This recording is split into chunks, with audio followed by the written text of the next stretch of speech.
Well, guys, it is absolutely pouring right now in New York City. We are getting some very, very heavy rain.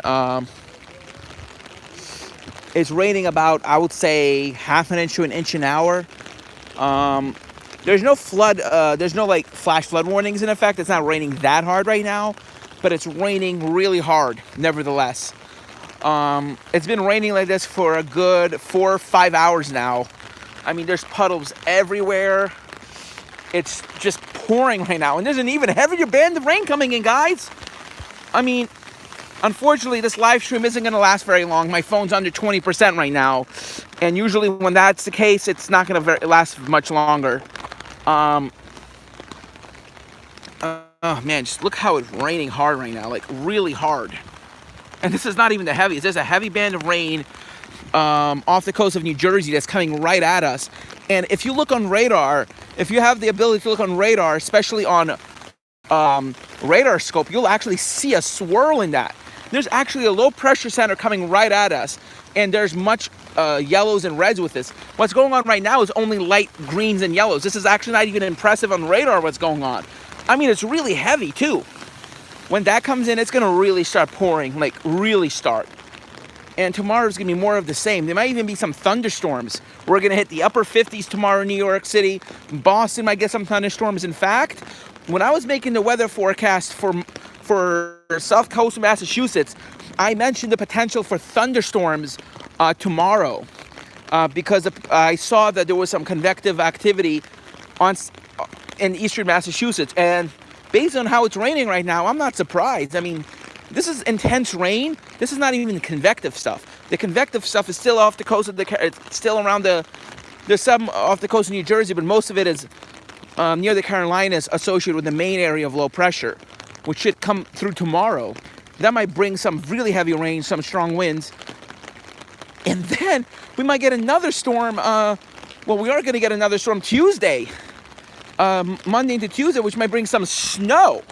Wintry mix changing over to rain Monday into Tuesday, and then next week, perhaps early the following week, we might get a coastal storm, a pretty strong one, according to some runs of the GFS ensembles. The thing is, the European isn't showing it, the Canadian isn't showing it, but the GFS has been hinting on the same storm for the past 5 or 6 days. Since about, I believe, Tuesday, I've been seeing the same storm. It's already Friday night, and the same model run, the same storm has been shown in the GFS for multiple days. Yet the Euro isn't even hinting on it. Well, it kind of is, but it's kind of like much lagging. It's showing at hour 240, it's still being in the Rockies, while the GFS has the same system already off the coast. The European ensembles are beginning to show this storm now. I mean, if it forms, it's going to be a monster storm, like a really big one. Like a really big storm. Some of the models have been showing 2 to 3 feet of snow for parts of the interior Northeast, or maybe even a Southeast hit, showing a big snowstorm for the Carolinas, showing about 1 foot to 2 feet of snow. This could end up being a repeat of what happened last December in North Carolina, where they got 12 to 18 inches of snow. And basically the mid-Atlantic and Northeast got diddly squat.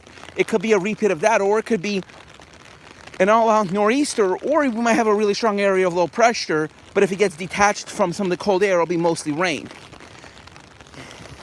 Some of the models will... So as I was saying, there'll be a lot of cold air in this storm. I just got interrupted. Somebody was calling me on Messenger. It was a group chat thing from another group I'm in, and so basically got interrupted there for a second. So anyway, there's a potential for a big storm in about 8 or 9 days time, maybe 7, 8 days. It depends on which run you're looking at. But there's a potential for a big coastal storm looking in about a week and a half. Big potential for at least 1.5 feet of snow, maybe 2 feet, maybe just another storm like this. But there's definitely going to be cold air with this storm. It's really warm out, guys. It's like really warm. Like it's in the 50s right now in New York City.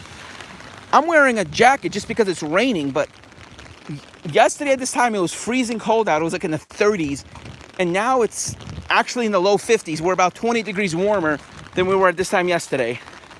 Great, I'm already down to 10%. I went from 20 to 10% in literally only the past 5 minutes of streaming. Unfortunately, guys, I'm gonna have to end it short really quickly. My battery is literally just crashing, even though it's on low power mode. So anyway, big storm potential for the following week. But looking short term, expect some really strong winds Sunday as this area of low pressure deepens rapidly as it passes the Gulf Stream anomaly off the Carolinas. There's going to be some really strong and damaging winds on the backside of this low pressure system, and a potential for some pop-up cold air aloft showers, as there will be cold air aloft, and on the backside of those really strong winds, there's going to be the potential for some of those gusty showers. They may even mix and change to some grapple, which is small hail, because there'll be a lot of cold air aloft. And while the mixing will prevent thunderstorms, there will be some, snow mixed with rain, maybe some grapple on the backside of this low. And then you'll have a wintry mix Monday night, which will change into rain Tuesday. Actually, no, it's going to be Sunday night into Monday, I believe. Let me check quickly. I'm just going to check for 1 second.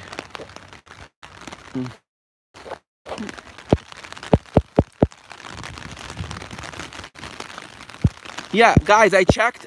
It is going to be Monday night into Tuesday.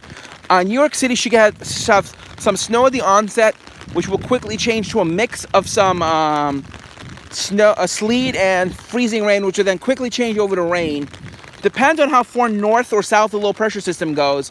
New York City, according to some runs of the GFS ensembles, might get mostly a wintry mix. And just the other day, the European has been showing a freezing rain event, a big freezing rain event for Pennsylvania, New Jersey, and the New York City area. But that looks like it may not happen. That's the good news. It will be basically snow and wintry mix changing over to rain.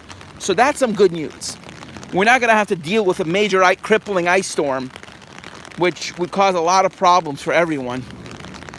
But all eyes should be on the storm for next week, or the following week actually, which will, as I said, be a potential for a major storm, potential for 1 to 2 feet of snow. And here's the thing, I will be doing another live stream when I get on the computer in a few minutes. And I'm going to be staying up to 2 a.m. in order to stay up watching the Euro with you guys. And if possible, maybe with NSFW Weather. He's on Twitter. Sometimes he live streams. He's really good at this, because he uses the paid version of the Euro, which includes the precipitation type and everything. I kind of did that at once, but I didn't really have enough money on my account in order to do that, as I only work 1 day a week currently. And I spend most of my money on trips. I'm actually going to the AMS Weather Conference next month in Boston, since it is close to the area. And it's very important because I am planning on becoming a broadcast meteorologist, and I want to be AMS certified. It's not enough for me to just be a broadcast meteorologist. I want to be AMS certified because I'm in it for the science. I'm in it for the real reason of being a meteorologist, to keep people safe, to keep people informed of severe weather, and also to do climate change research, because the Earth is really important. And yes, I am a really huge fan of Greta Thunberg. She's one of the reasons why now I'm even more proud of being autistic than I ever was. I was already proud of being autistic, but Greta Thunberg gave me another reason to be even more prouder. She's a hero. She is a hero for the Earth. A lot of people saying she's too young, she shouldn't be doing this, she's crazy. No, she's not crazy. You know who the crazy people are? It's the people who are destroying our planet, just trying to make a couple of extra $100 million bucks. They're the ones who are crazy. All they care about is money. They don't care that our planet is dying, that whole ecosystems are actually collapsing, not just because of climate change, but because of deforestation, because of resource depletion. Climate change is only one piece of the problem. It's not just climate change. It's ocean acidification. It's desertification. It is dead zones in the Gulf of Mexico because there's too much fertilizer runoff. Climate change is only one problem. But the entire problem comes to resource management. How we're using our resources. How are we not taking care of the planet? Greta Thunberg has every right to be pissed off that world leaders are not doing enough to combat not just climate change, but the destruction of our resources, the destruction of our habitats. Natural habitats are being destroyed. Every single day, there's rainforests in Indonesia the size of Manhattan being destroyed. And now in Brazil, rainforest destruction is at record levels because the president of Brazil, Jair Bolsonaro, said, "Oh, go burn the forest, it's okay." No, it's not okay. He's gonna live to regret it.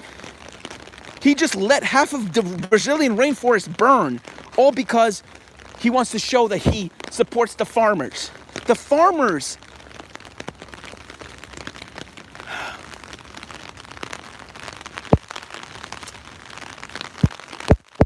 Sorry, I got interrupted again. Anyway, Jair Bolsonaro is endangering the indigenous people of Brazil because of his policies. Climate change is going to get worse. Storms are going to get worse. Winters are going to get worse. Yes, winters are going to get worse because as the planet warms, you're going to have major disruptions of the polar vortex, which will make parts of the eastern United States freezing cold during winter. Because guess what happens when the polar vortex breaks down? Because there's not enough Arctic ice to keep it stable. All that cold air from the upper latitudes and from the higher altitudes crash down towards the surface, and these major polar vortex and these pieces of the polar vortex that break off. So yeah, you're going to have record-breaking cold. You're going to have rivers freezing over. But the thing is, overall, the planet is warming. There is significant warming of the planet going on. Just because one area is experiencing cold that it hasn't seen in a very long time doesn't mean that's the rule everywhere. You got to look at sea ice. You got to look at how everything else is doing. Right now, there's record low sea ice in both Antarctica and the Arctic. Just a few years ago, Antarctica had record high sea ice, which said, you see, global warming is fake. But the Arctic had record low sea ice. Now, both have record low sea ice. Global temperatures are one of the highest they've ever been. And despite having a La Nina in the ocean, in the Pacific right now, neutral conditions, we're having one of the warmest temperatures ever recorded on Earth during such an event. It's unbelievable what's going on right now with the planet. And yet we're having record low sunspot activity. So all those folks out there who are saying, oh, we're going to have a grand solar minimum, we're going to have an ice age. Well, where is that temperature drop that's supposed to come with it? Where? Where is the drop in temperatures that come with low sunspot activity? Well, it's not happening, guys. Earth is still warming up. So come up with that theory of low solar activity causing global cooling. That might have been the rule 100 years ago, 200 years ago, but this isn't happening anymore. With a 50% increase in atmospheric CO2 concentrations in only the past 70 years, that isn't natural. 50% increase in CO2 concentrations, that is because of us. We did that. So yes, we're capable of changing the climate. We absolutely are, and we are changing the climate. The worst is yet to come, guys. Sorry to say, but what we're doing to the planet,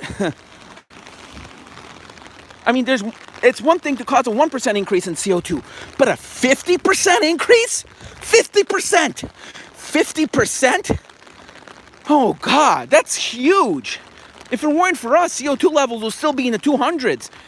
Maybe in the 260s, but they're over 400 right now. CO2 concentrations in the atmosphere since the 1800s have increased by 150 parts per million, 150 ppm. And that is over 50% since then. Because what is half of 280 is 140. And with a 150% ppm increase, that is over 50%. Over 50%. That is about 52 to 53%. I don't have the time to do the math on paper, but it's over 50%. Because here's the thing. 50% would be 140 ppm increase. And so it's about close to 52% increase in only the past 120 years since record keeping began of CO2 concentrations. And since CO2 monitoring began in Mauna Loa. CO2 has increased by 110 parts per million. That is an over 30% increase in only the past 60 years. So climate change is real, it's ongoing, and I am planning, in support of all, the climate work, to do a 3-day hunger strike to support legislation to combat climate change. Not to combat, but I'm going to do a 3-day hunger strike. Also, it's good for me to do one where I'm just going to be drinking water. Of course, I'm going to have to put something in my mouth. I can't literally starve myself. So I will be drinking nothing but tap water. Tap water is all I'm going to be drinking for 3 days straight. From tomorrow through Tuesday. Nothing but water. And it's going to be tap water. So it won't be any... All right. So what I said earlier, my phone just died, so I had to so thankfully the live stream still resumed. I am going to go on a 3-day hunger strike. The only thing I'll be drinking will be water. And it will be tap water. And of course, I might filter it. I mean, I don't have a filter, so I'm gonna basically put it in the fridge. Since I already have a fridge, I'm not wasting any extra energy by chilling it. So yes, I will be going on a 3-day hunger strike. And obviously, it's not entirely for health reasons. So it will have some benefits of clearing up my body. But basically, I'm doing this for the purpose of reducing my carbon footprint, and also to encourage world leaders to do more to combat climate change, and to hopefully convince the false chief executive to do something to fight climate change. I mean, he's in power, even though he doesn't deserve it. He didn't technically actually win fair and square. Well, he did according to outdated American laws that should no longer have any meaning. Thank you very much. Anyway, we need to do much more to combat climate change. Like, a lot to combat climate change. And I need to actually put my live stream out there, so I'm just going to close the tab just for a second.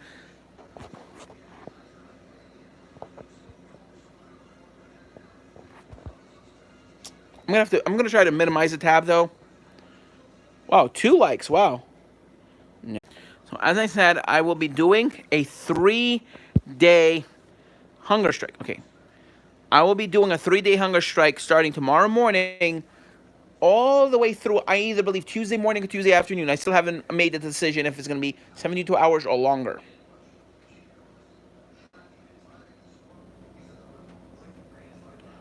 So actually, yeah, I'm going to focus a little more on the weather. Turns out my phone, because it was a little chilly out, my battery actually fell a little faster than expected. Hold on. There's the weather right now. Live. Weather's live.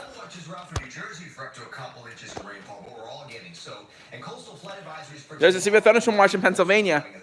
So Sean's under it right now.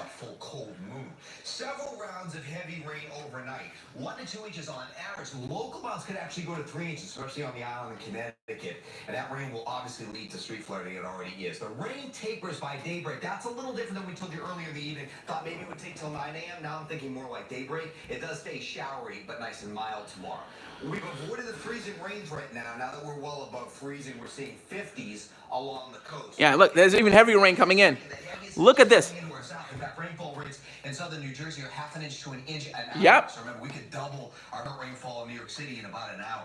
There's the storm along the coast. We'll get the lightning offshore. So waves of heavy rain, even rumbles of thunder, are headed right toward Long Island. Yep. You can see how the heaviest rain is definitely to the east. Here's the good news. It is shifting away around daybreak. There's probably a break late morning. That's to the west. And then one more round comes in the evening before it ends by early evening. So out the door tomorrow. I want to delay things a little bit. Rain heavier north and east of New York City. Residual street flooding, 52 40s north and west. Coming up in AccuWeather, behind this storm. Big wind. On Sunday, we're going to talk about the next storm late As I said, gusts up to 60 miles an hour, damaging winds Monday night. All right, we'll see you then. Gusts to 60. Okay, that's what I want to watch.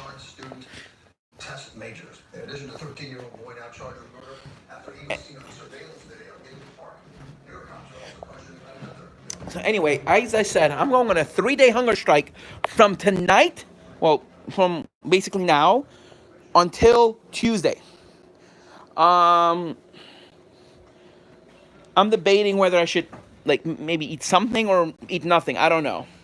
Or I'm gonna do a full hunger strike where I'm not gonna eat anything at all.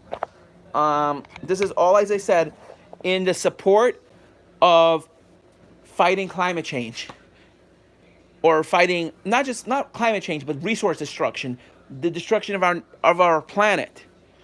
Climate change is only one aspect of what's going on. The bigger picture is deforestation, as I said, destruction of natural resources. And now I'm gonna go on the computer right now. I'm gonna show you guys what I'm looking at. I will be doing another live stream after this one ends. I will be waiting for the heavy rain to come in, so I'm gonna go outside and film that coming in.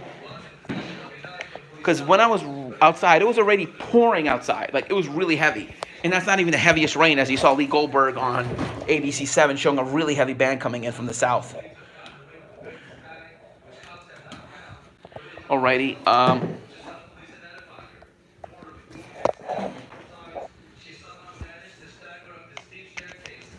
Hold on.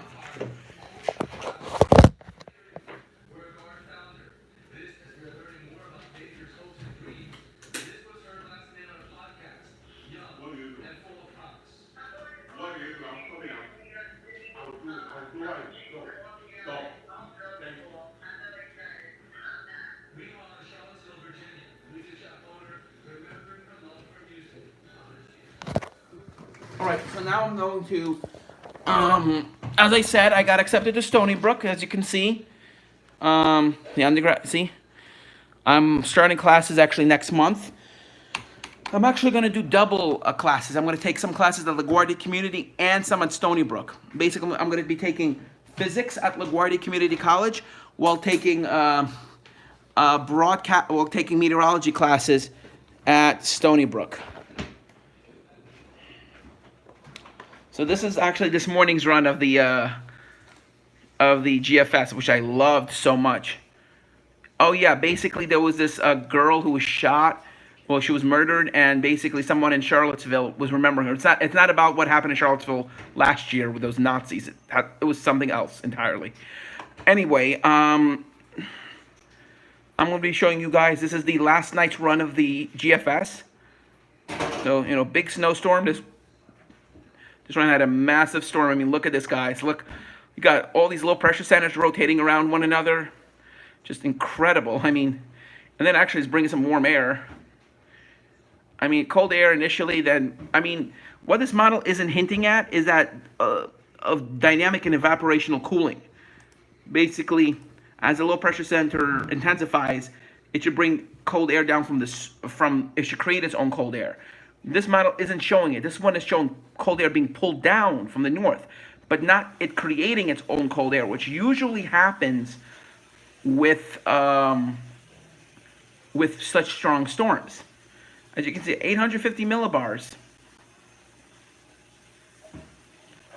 Wait, you knew Heather Heyer personally?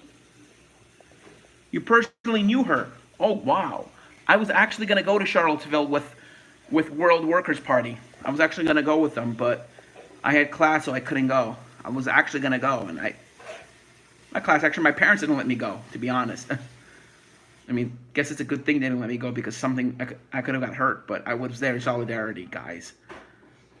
Fighting, against those fascist scum. Anyways, well, looks like, of course, this is way, way out. 360 hours out. Actually, I have a friend of mine who lives in Charlottesville.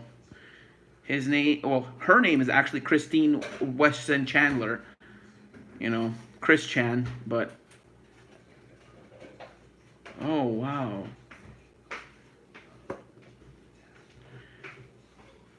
Yeah, she was killed when the car actually backed up. I saw what happened, how Heather Heyer was hit.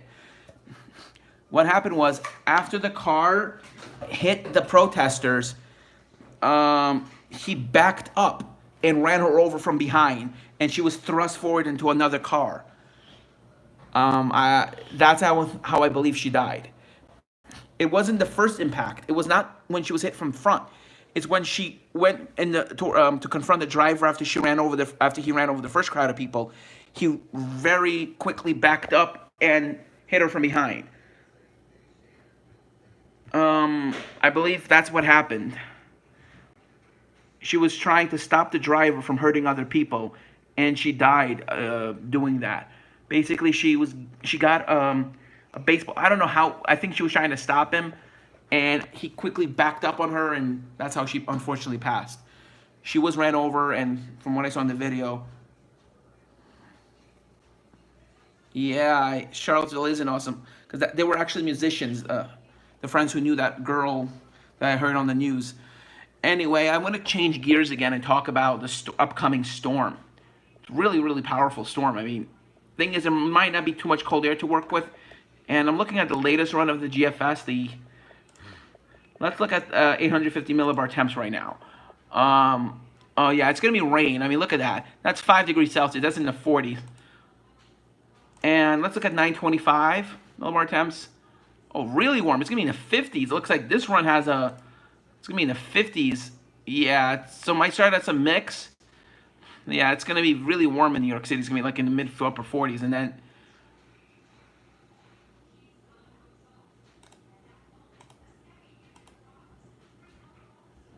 So that's the coastal storm that the GFS is forecasting. But now the GFS, I think, is going more towards the Euro solution, showing a low pressure system over here instead of over here. Sorry about that, guys. So there we go.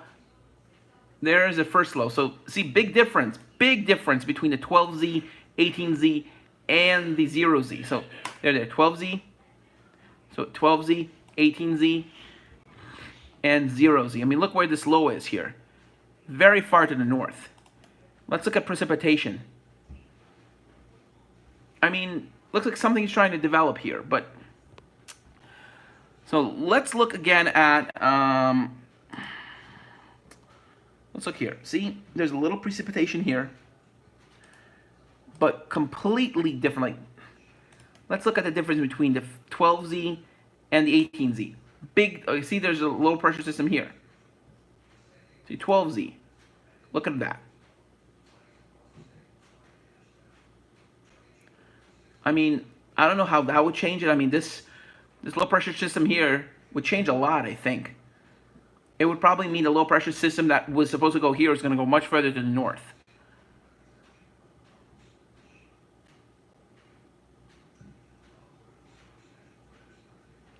See, hour 129. Let's go here.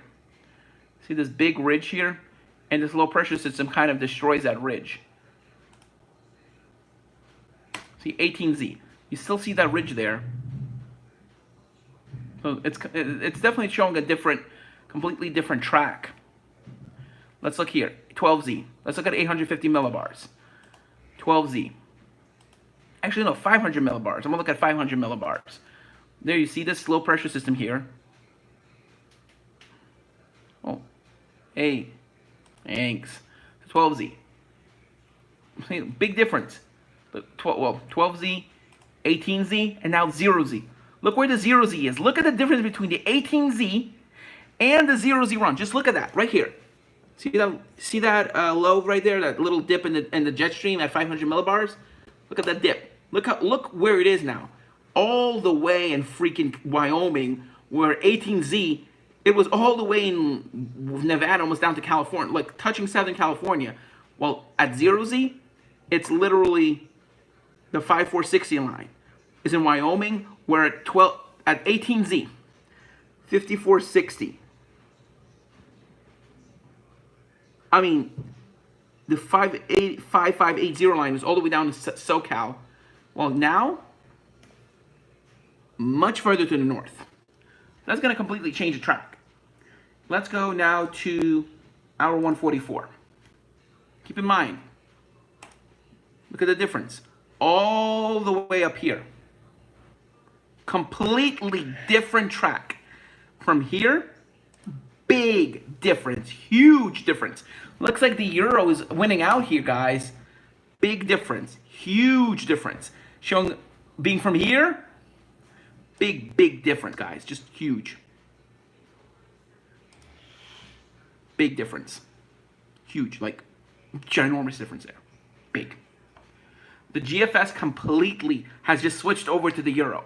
I was anticipating this to happen. I said that something was going to happen. Early in the video, I said that I expected a big storm, but none of the other models are showing. But now the GFS has completely folded over to the euro. So now no coastal storm is expected now. Like literally nothing. Like you're not going to see anything now. I mean, you're going to see maybe a low pressure system develop, but you're not going to have this major coastal storm at all now, because basically this is just going to be a regular cold front coming through. And where does the divergence begin? Where do we see a divergence in where this low is? Let's see. Let's go to hour 105, because this is where it starts to make an appearance. It's now in California. Let's go to 18Z. So, completely different. Let's go to North America. See what it looks like. See how closed off it is at 18Z. But at 0Z, look at that. Completely different. 12Z. You see a closed off low. Let's go to hour 72 here. This is where basically the difference begins. Hour 84. Boom. This is where it almost happens. Hour 90. Starts becoming closed off. It starts becoming cut off. 18Z. And 0Z. Boom. It's still trying to close itself off. But the thing is, let's go here again. Develops a good area of low pressure. See? Big difference. Look at that. This is completely different. And now it's going all the way up to Canada, when just the last run, look where it had it. Great Lakes, all the way down, like that's almost a 1,000-mile difference of the placement of the upper level low. Huge difference. Big difference. Just incredible.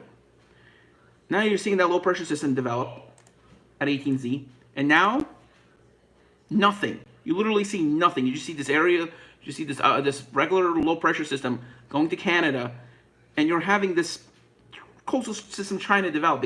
But the big piece of energy went here. This is where the big piece of energy went. That would have been this coastal storm that was being shown for the past several days. I mean, look at the 0Z run yesterday. I mean, look at this, guys. Where was the storm was supposed to be? I mean, look at this monster. Wow. And then 60. 60. I mean, look at this, guys. Just check this out. Big difference, guys. Like, literally. From here to here. Like, just crazy. Boom. This is the one I was talking about. The 12Z run yesterday. Wow. Just, let's go to mid-Atlantic. I mean, to continental United States.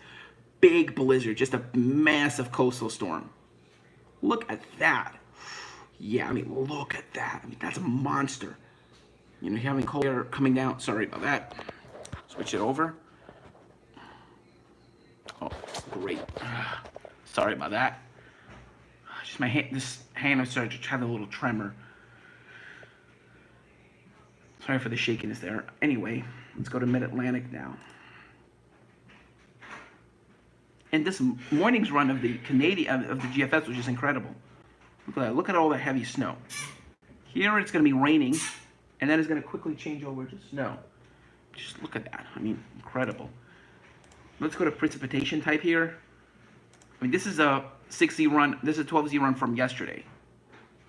Starts off as rain, switches over to snow. So cold air comes crashing down. About like 3 feet of snow for like parts of like northeastern Massachusetts. Crazy. I mean, look at this, guys. 35.1. Like, this is incredible. And why? Look where the 500 millibar low is going to be. Look at that 500 millibar low. You definitely want to see this. Look at the vorticity, basically the energy associated with that upper level low. Let's go to continental United States, right?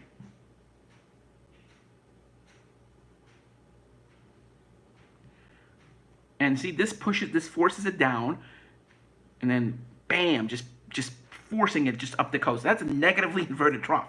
This is a classic signature of blocking, of, you know, negatively inverted trough. I mean, look at that trough right there. Right here, just look at that. Look at the tilt of the trough.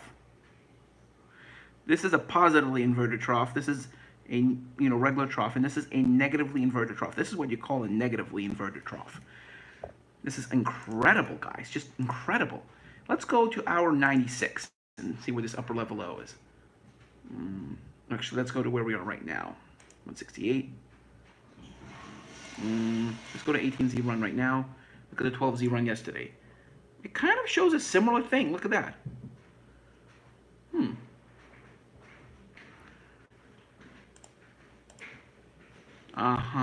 So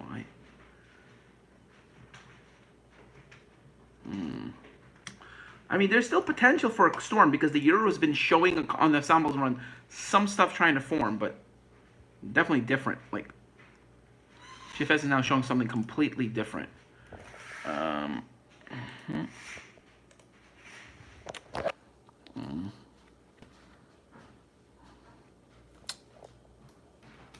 That's Extinction Rebellion, just if you want to go. No.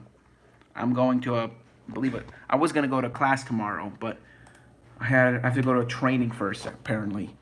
So I'm going to do that next time. Also, I have actually a meeting tomorrow with a friend of mine in New Jersey, so. And I'm not going to eat anything. As I said, I'm on a hunger strike, so I'm just going to go and see him, and I'm probably just going to drink water. Let's go to Euro right now, to the ensembles. Let's go to regions, continental United States. Alrighty, it's taking some time to load. I'm having a pretty bad tremor right now. Should I tilt it? Yeah, that's my tremor. I'm gonna have to switch hands now.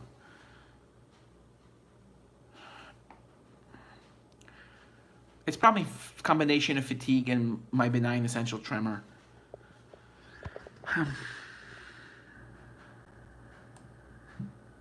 So what's happening right now?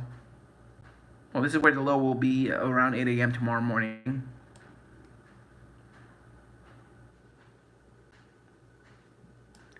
So yeah, that's basically the Euro ensembles. Lower dynamics, the CP anomaly. Showing the Euro is trying to hint of something developing. But let's look at upper dynamics, 500 milli height anomaly. So definitely the Euro is trying to hint at something developing. So the Euro is hinting that there might be a system trying to develop. So yeah, there's potential.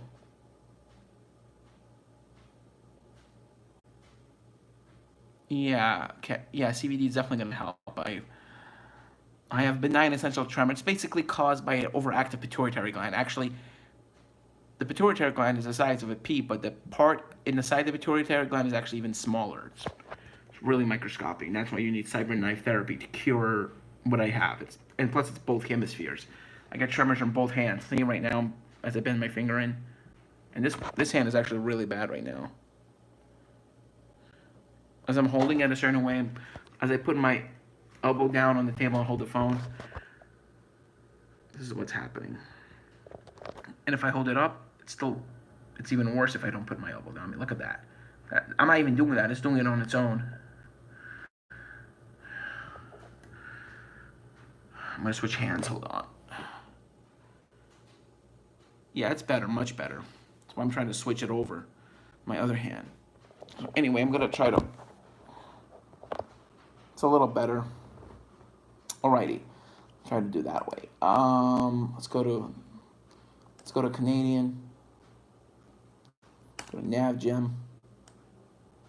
So yeah, NavGem is hinting that there might be a storm. Look at that. See 144, you see that upper level low? So NavGem is hinting that something might happen. And let's go to precip moisture, Mid-Sylvia precipitation. So NavGem is hinting that a storm is possible. Because you're going to have the upper level low, then it's going to go up the coast, you're going to have a major storm.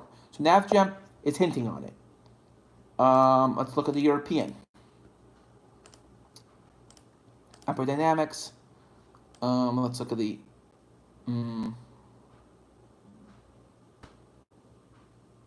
Yeah, so the Euro is saying it's going to go up here. So now the GFS is folding into the Euro solution now. Let's go to Canadian now. This is basically the current run of the Canadian. It's definitely showing something. I'm going to have to wait for tonight's run of the Euro. See if anything's changed. I mean, if the Euro is showing this happening, Because let's look at the euro from yesterday's run of the euro.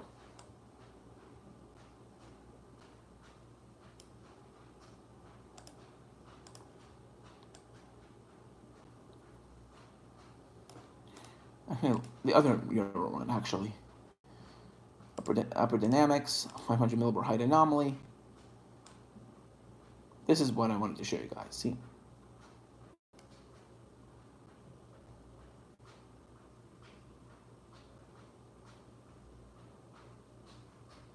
Look at that. Yeah, this is the run I wanted to show you guys. That's the anomaly. Let's look at that. Nope. Wednesday 12Z actually, I believe.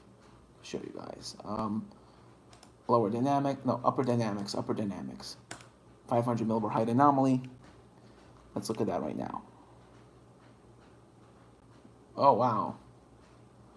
The euro is showing is going way down there. I don't know which one. Showing a major system.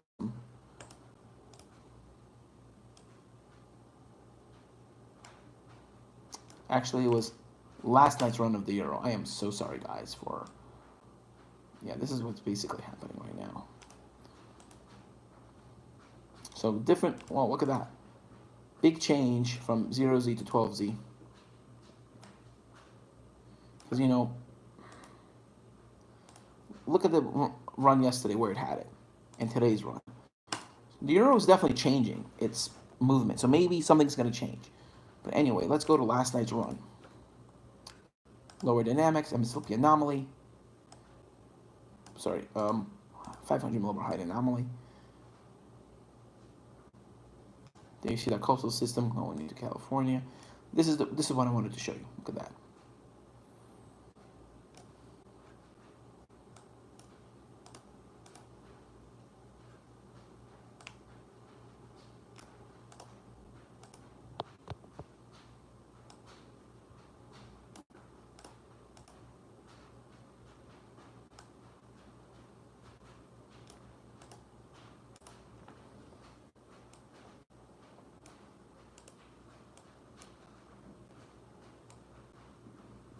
This is the one.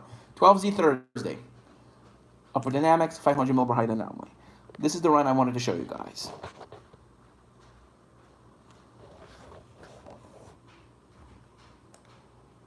Look at that. Look at that. Like literally. Point it up just for a second. Guys, check this out. Jesus. Wow, that is incredible. Look how deep that thing is. Yeah, I mean, if that comes east of New York City, we're getting a major storm. Where does that piece come from? That's what I want to know. Looks like it comes all the way from Canada. Look at that. I mean, that is incredible. SLP. Look at that. I mean, just look at that. Jeez. 999 millibars of New York, but then, boom, 975. Just incredible. So, guys, I'm going to go outside now. I think my phone's charged enough. Let me just make sure it's over 30%. It's only 26. So, you know what? I'm going to...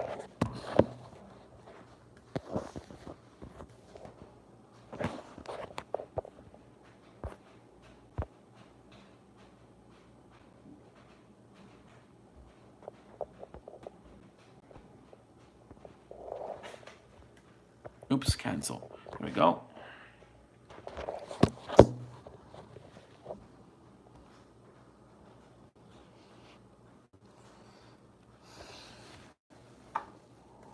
Okay, the camera's off. That's good. Alrighty, let's go to products. Of course, you have to pay for that product. Looking at thermodynamics, this is looking at today's model run.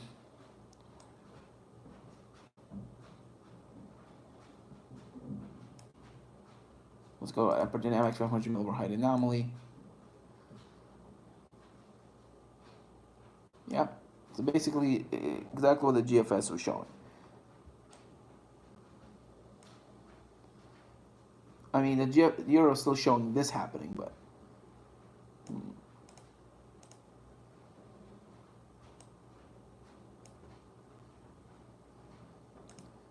Anomaly.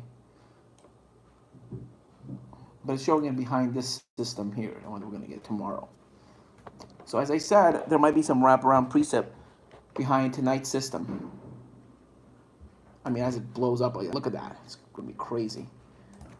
I'm going to go to weather.cod now again. Actually, wait, I already have it opened up, so. Let's see.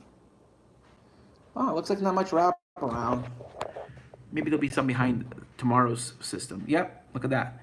There's the Arctic front coming in. So here's the thing. Here's the system coming through. And you're going to have an Arctic front. Look at that Arctic front just blasting through. So let's go to mid-Atlantic.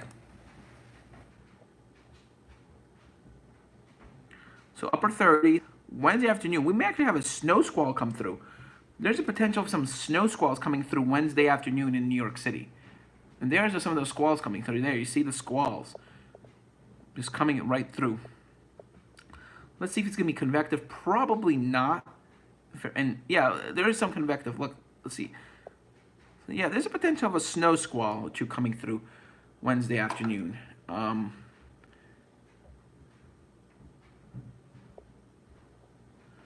look at that. That's a much weaker system now.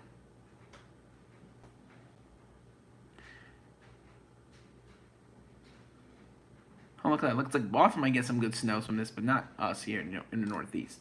Let's go to continental United States, see what the GIF is showing now.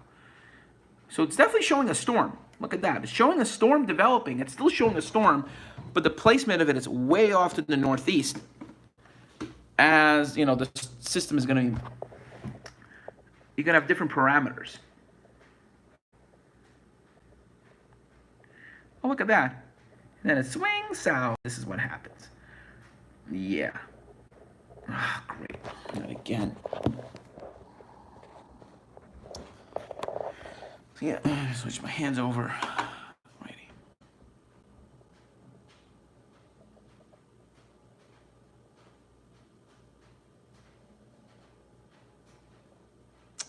So you're still going to get a storm, according to this run of the GFS. I mean, with the NAO being potentially negative this winter, we're very likely going to have a negative NAO. I mean, right now, sea surface temperature anomalies. Let's look at SST anomalies again. If you just ignore that shaking, let's see. Very warm, actually. It's getting even warmer here. And look at that blob there. I mean, this is very impressive. So you get warm over here, you get warm over here. This is basically setting a setup for a very cold and snowy winter. Plus you have the Gulf Stream anomaly here. I mean, the Atlantic is fairly warm. We're right now in, I would say, a warm phase of the AMO, the Atlantic Multi-Decadal Oscillation. And this is positive phase of the warm phase of the PDO, the Pacific Decadal Oscillation. But the thing is, look closely. See, there's a couple blue patches, but like barely visible. But look at that, all that warm water here. It's basically going like this. Gulf Stream waters are going into the... Gulf Stream is still operational, though. That's the good news. Let's look here. You remember all that cold water here? Look at that. Here, here, here. There's still some, but the thing is, the big difference is now it's all warming up. It's all starting to fill up with warm water. And this is very reminiscent of the 2014-2015 winter. Let's look how similar it is, actually. Around the same time, 2014 December. But look at all that cold. So you only had this one little area of warm water, just this little island of warm water. That's it. And look how warm it was here. So you had a perfect PNA. I mean, this is perfect. Like, this is beyond perfect. You want cold water here. You want warm here. Let's check over here. This is just north of Hawaii, and basically off the coast of, California and Oregon. Let's look right now where we are. Is it cold there? Not quite. So this isn't as perfect as the setup you want. This isn't as perfect, but it is fairly good. First, you got warm here. You got warm over here. You want cold water to filter here, and then basically you want a warm notch right here.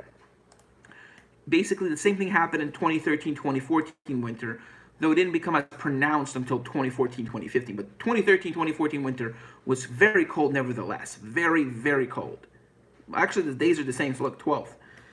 See, you had some cold here, so it wasn't as pronounced as they said.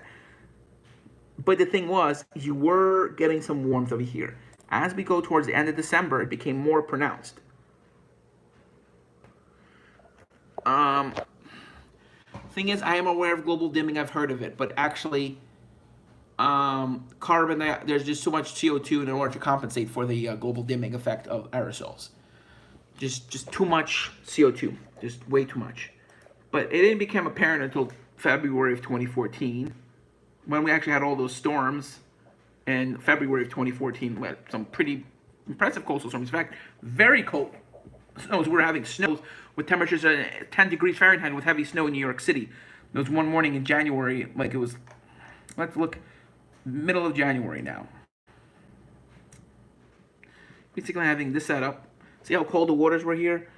January 2014 snowstorm. Like you had very, very high snowfall water ratios, like 20 to 25 inches to 1.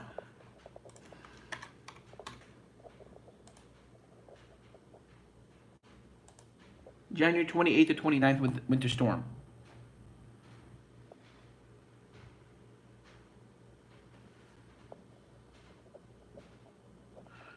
Yeah, that didn't produce much snow. I mean, that's hardly anything. Like,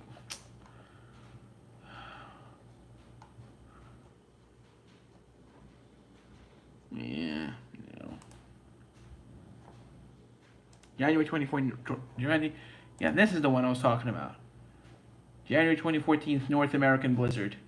January 2014, yeah, that's the one. Look at that. 18 inches in Hanover. Yeah, I got quite a bit of snow, actually. I think, let me see how much I got in Queens. Scarsdale, got a foot. It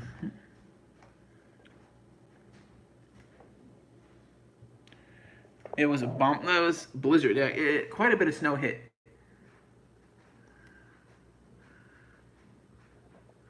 I got, I think, a foot of snow. I don't know why I'm not on the list, but I definitely got a foot. Lindenhurst is not that far from me, actually. Brookhaven, Pennsylvania. Lindenhurst, New York. East Rutherford. You know, that's basically not too far from me.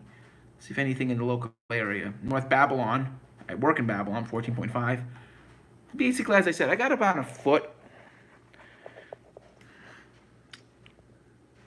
Yeah, I don't know. Brookhaven, Pennsylvania. And the crazy thing was, it was extremely cold. Like, these storms were all very, very cold. 936 millibars? Wow, that's a freaking hurricane, guys. Mathematical meteorological synopsis. Cyclone Christina. That's probably when it hit the peak. Wow, I mean, that's really impressive, guys. Just looking at history. Boxford, Mass. got 23 inches. Oh, yeah, I didn't get much snow from that storm. The 14th, 15th February blizzard of 2015. Long Island got like 2 to 3 feet. Here in Queens, New York, I only got like 10 inches. 30 miles east, it was like 30 inches of snow.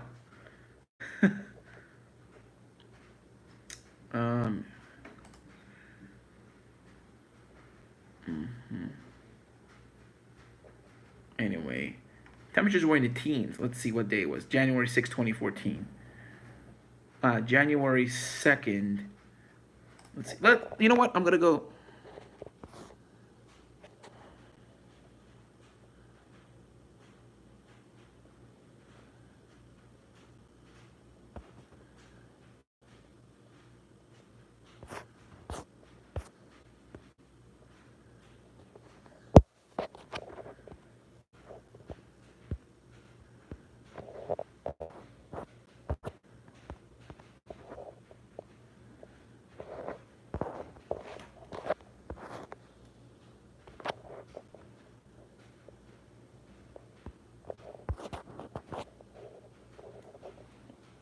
Yes, two states for about 800, 900 years. Yep.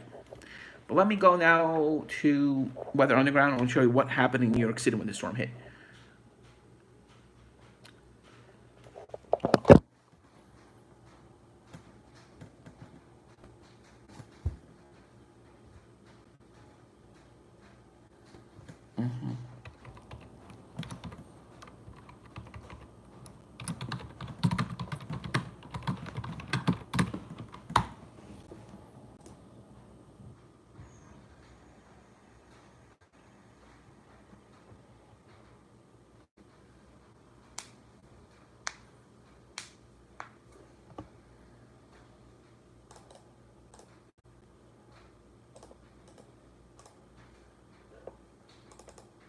And the first one was the one on January 2nd.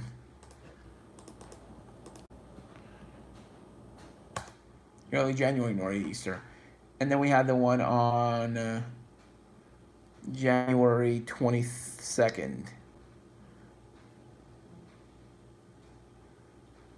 Yeah, January 22nd, actually. Actually, 21st. I'm just putting my phone down so I could basically rest my hand. Wait, it's in centigrade? Okay, let's see. All right, I'm still loading the page. I'm actually on the Central Park Weather Underground site.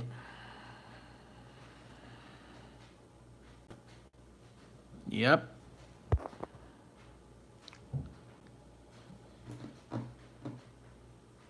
Exactly.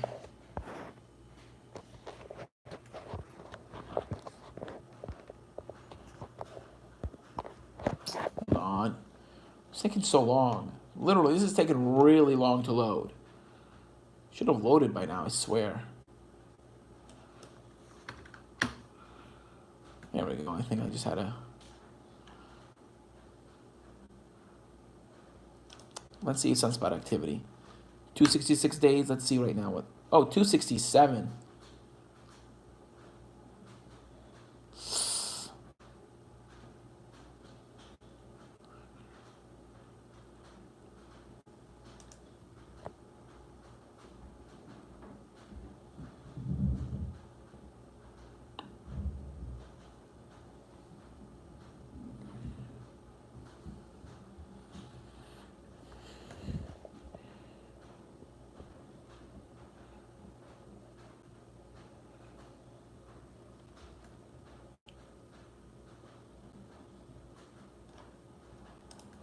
Alrighty. Let's see if it's still loaded. Are you seriously kidding me right now?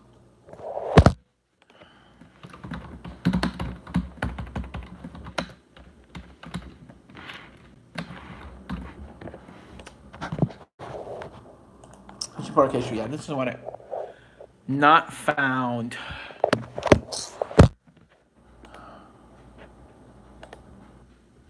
Not found? You're kidding me, right?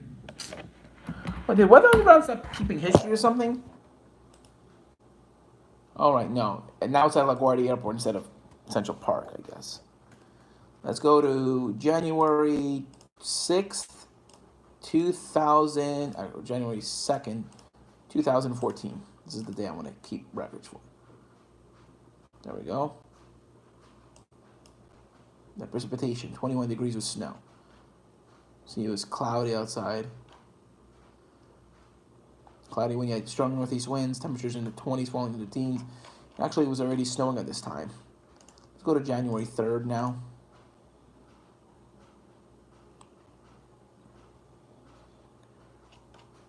So cloudy, windy, like 18 degrees and 12. It was snowing this whole time. I actually remember this storm very well. It's actually at my mom's house that day. 21st. Let's go on to the 21st now. Look at that. Temperatures were in the low teens that day. And it was snowing. So snow began. Temperatures were 20 degrees. It was snowing the whole day with temperatures in the low teens. Temperatures began... Yeah, you know what? There's something wrong. I think I should go to JFK.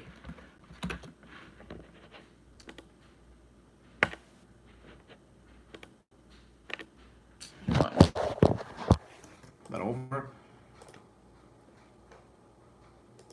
Weather history for Central Park. Page not found. What? They stopped keeping history there now.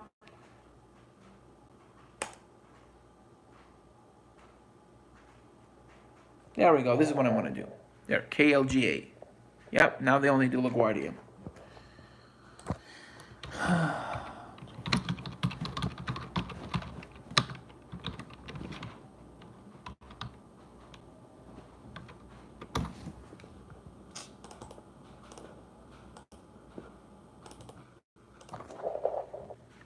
Right. I'm about to show you guys the model now. Let's see. KGFK. Let's go to January 21st, 2014. they have that snowstorm. Look at the temperatures in New York City area. You had moderate to heavy snow this time, 17 degrees. You had snow falling with north winds at 21 miles an hour. Despite temperatures being around 14 degrees, you were having snow. Still not showing snow. It's weird. Huh. Seemingly it's just weird. It's showing precipitation.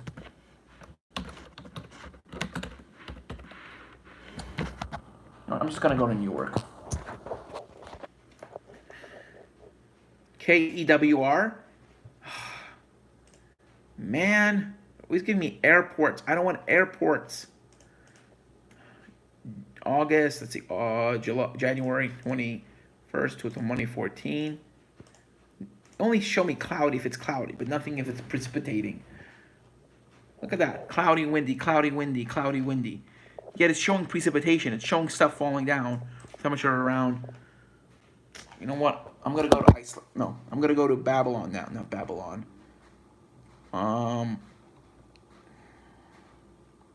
Hicksville, New York, or Port Jefferson.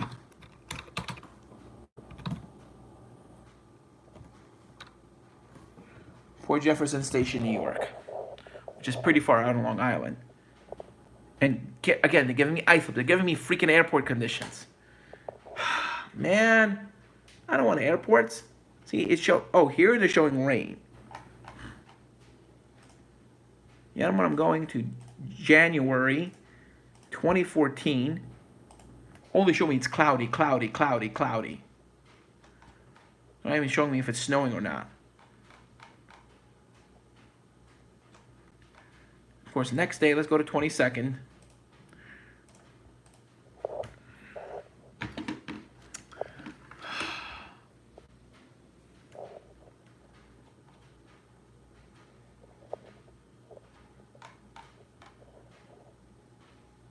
Ten degrees of snow.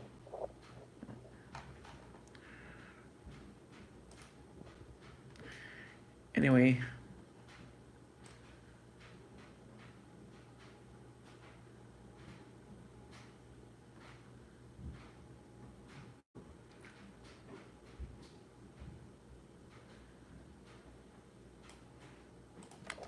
Let's go to Philadelphia radar right now. See what's going on outside right now. Let's see how much percent my phone is now. 37%. Oh my God, my screen is burning up right now. I know, cloudy, cloudy, cloudy, yet it's... Oh, look at that swirl.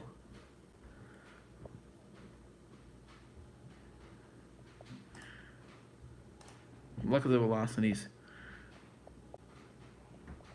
You guys can clearly see a swirl. I mean, look at that.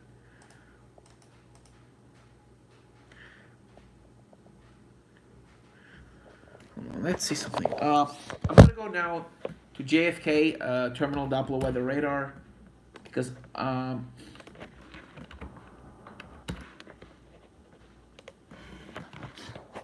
I said, I'm going to go outside as it gets really bad. I'm going to have to lower the brightness. That's what it is.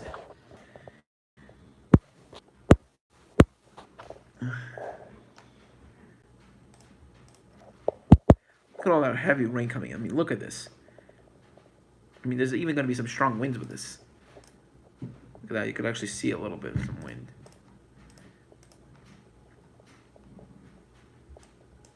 And this is like just south of, that's about just southwest, southeast of Sandy Hook, New Jersey. A little peninsula in northeast New Jersey. It's looking right about here. So there's even heavier stuff coming in, guys. Just check this out. I mean, look at all this heavy rain coming in. You thought it was heavy now, but look at what all this is coming in. Oh, and that's not all. Oh, no, it's not. Look at all this we have to deal with. Flooding. And look at all the flood warnings we have. Look at this.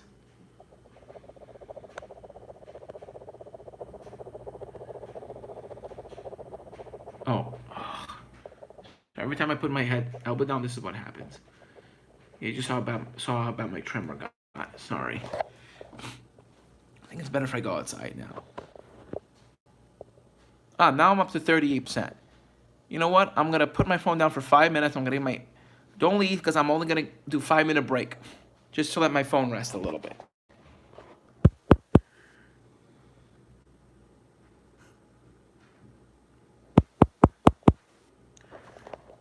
It's actually gonna be 10 minutes. I'm gonna leave. I'm gonna go outside at 12. I'm gonna be outside for 15, 20 minutes, and I'm gonna go back in. But until 12, I need my phone to charge to cool down a little because it's really hot right now. I'm actually might even put it in the freezer or in the fridge because it's really hot. Okay, guys, I'm back now.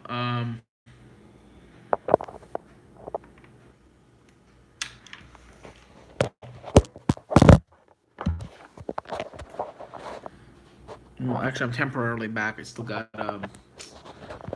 just charge my phone just a little more. And I'm gonna look at JFK terminal down below the radar again. I just want to look at it one more time. Once I come back, I will be doing a live stream from the computer.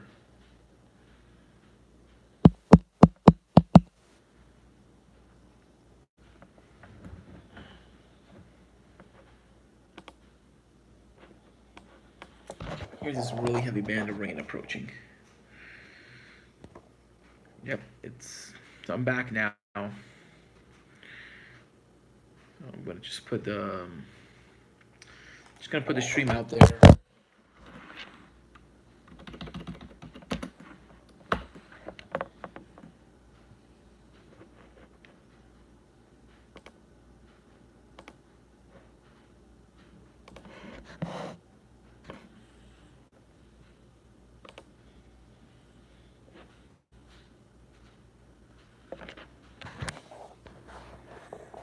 Yeah, it says I started streaming 95 minutes ago. Well, 94 minutes ago.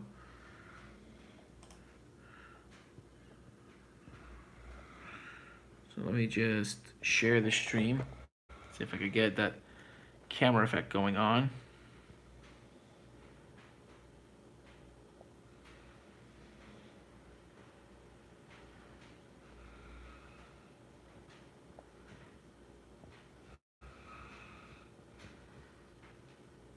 I can't. Let me see. I'm gonna put it down for a second. Yeah, because I think it's.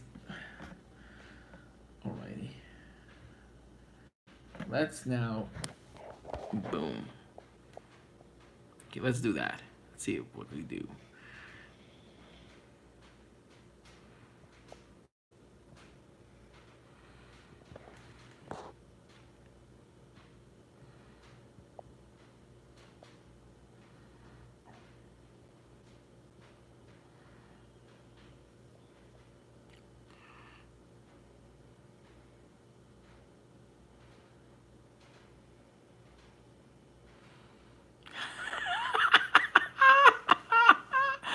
It's playing on a loop.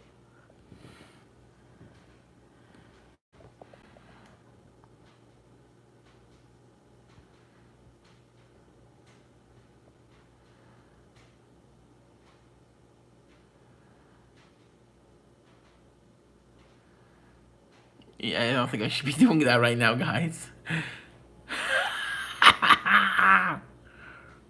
Oh my god, look what's happening. Oh my god.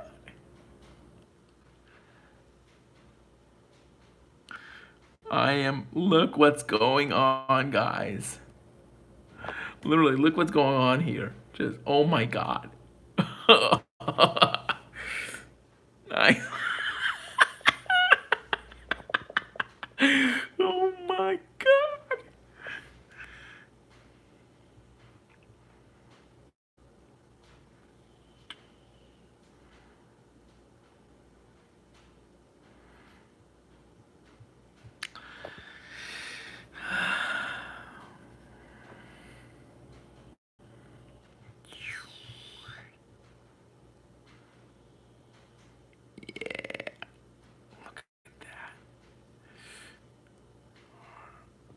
Looks groovy, right?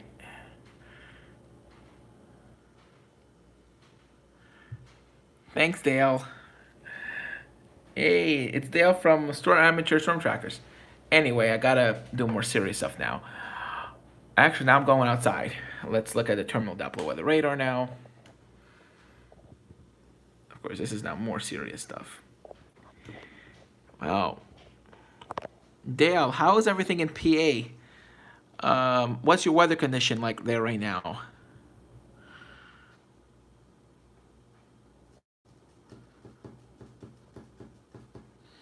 Anyway, looks like that ice storm may not happen as bad as we thought. Good news. Looks like we might just get a rainstorm. Not that ice storm Pennsylvania was going to get. So I'm gonna go outside. I'm waiting for the pouring rain to come in. Actually, this is an older loop. Come on. Let's redo that loop. Let's see what now. Finally, yeah.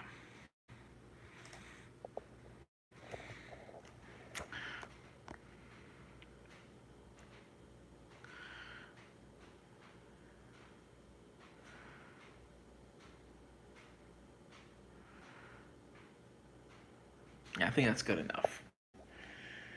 Anyway, this is what's going on right now. Some really heavy rain coming in. Yeah, I'm gonna go outside and film this. 35% with 99 relative humidity. Calm winds. Nice, nice.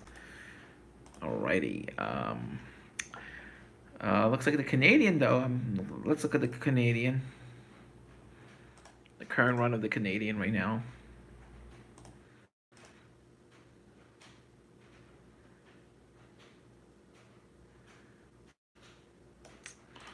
Is it the current run of the Canadian? There's basically no chance of freezing rain. I mean, look at this. Yeah, no freezing rain. But then, look what's gonna happen. Boom. Look at that. Looks like a GFS.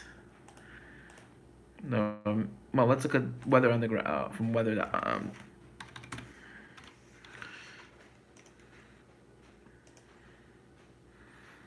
Alrighty.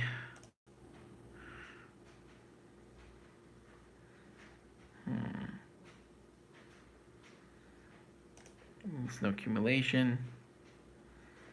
Yeah, looks like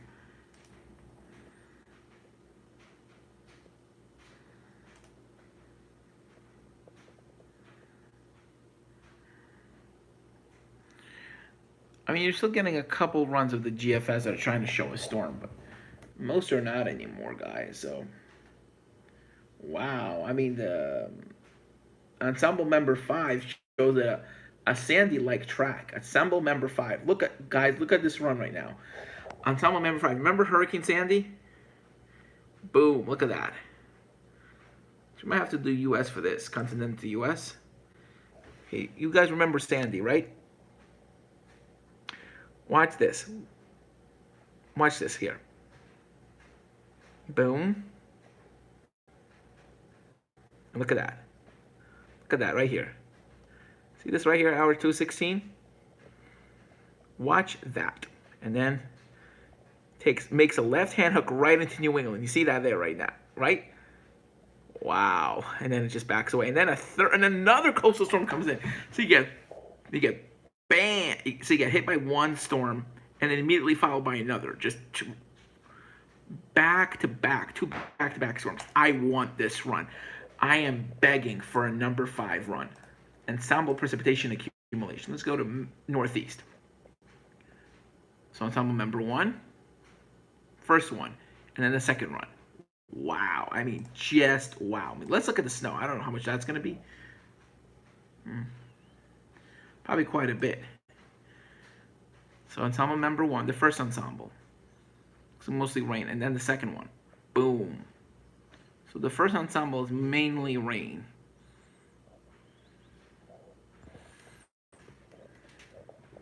Jeez Louise. I want number 5 so bad. I mean, look at the current ensemble. Let's look at mean snowfall accumulation, and let's compare this to the last one. Big difference, as I said. Huge difference. Let's look at the icon right now. Let's look at upper dynamics, 500 millibur heights.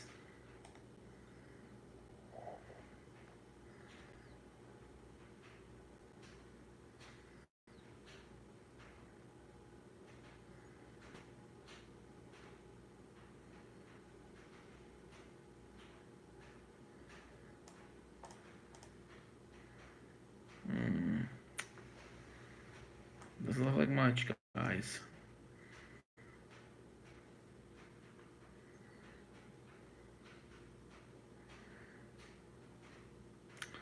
But we'll have a threat of some snow squalls on Wednesday afternoon. So snow squalls likely Wednesday afternoon. So we'll have this and then snow squalls. So see this? So yeah, yeah, you might get some snow squalls Wednesday afternoon. Some pretty gusty ones too.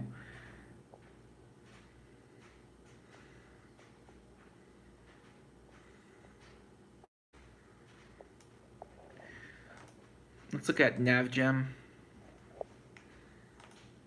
our 18Z.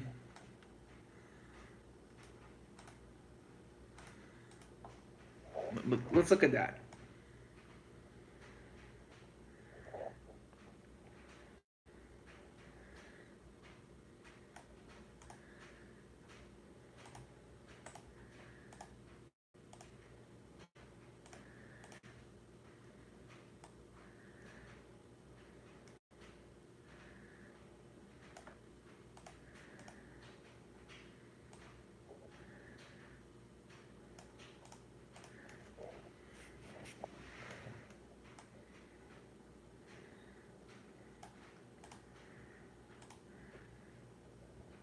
Let's look at 500 millibar height anomaly. Let's look at the 6Z run. No, let's look at yesterday's 12Z run, or Thursday. Basically, here's what happened. A little piece break off, and then boom, right in this time, we just got a massive storm. 966 millibars, a bomb, just a perfect storm. 952, look at that, man, that's a big storm. First, looks like no snow squalls of this run though. Then massive storm, look at that. And boom, just massive, massive storm. Just look at all that snow, guys. Just look at all that snow.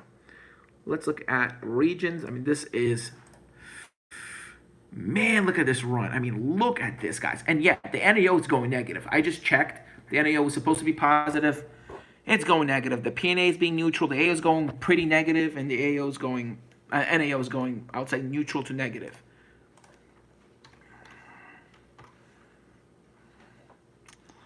NAO is dipping. Like it's right now, it's positive, but look at that dip. Look at that big dip there. So we might get a chance of some nor'easters here, especially if it goes pretty down. I definitely want it to go that far down. I really want the NAO to take a big time dip. Let's look at the GFS for this one.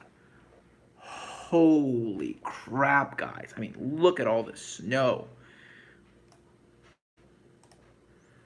Like, literally, holy crap. Like, oh my God. Jeez. That's 3 feet. That's 3 feet plus right here. I mean, look at that. Literally, look at all that snow. That's showing at least 2 feet of snow there, guys. That is a monster, monster storm. I mean, just, that's a powerhouse of a storm.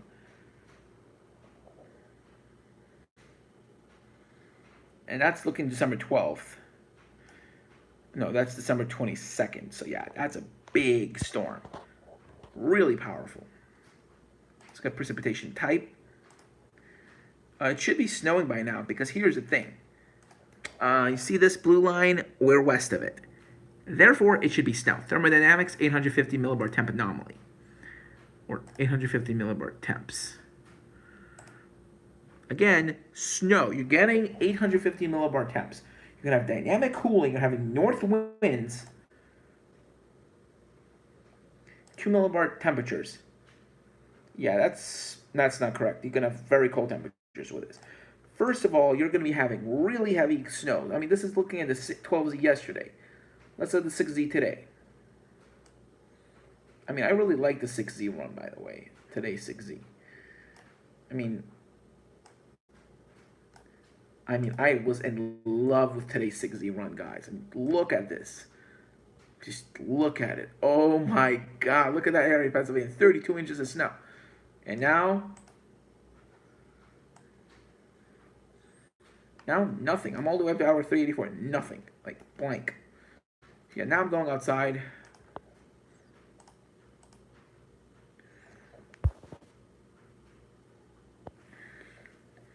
Yep. Let's see. 20. Yeah, look at that squall coming in. Wow, that's some pretty heavy stuff.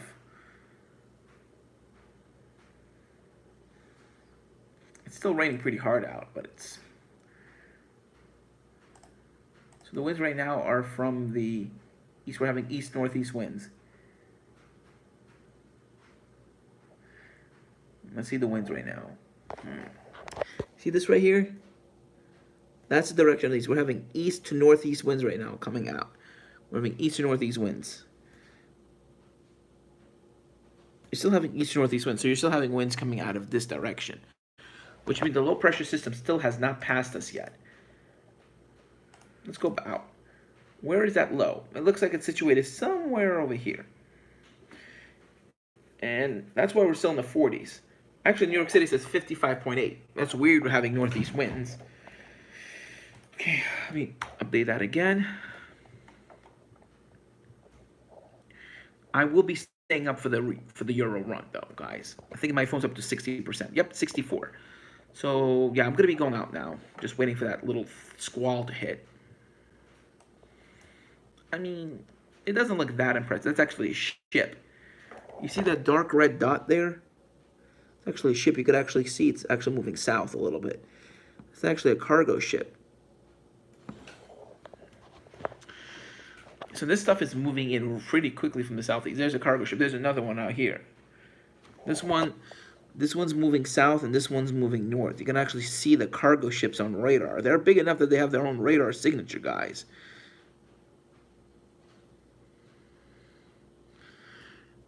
And they're coming fairly close together. They're probably going to pass within 1 nautical mile of each other, maybe even less. Because they're following shipping lanes, guys.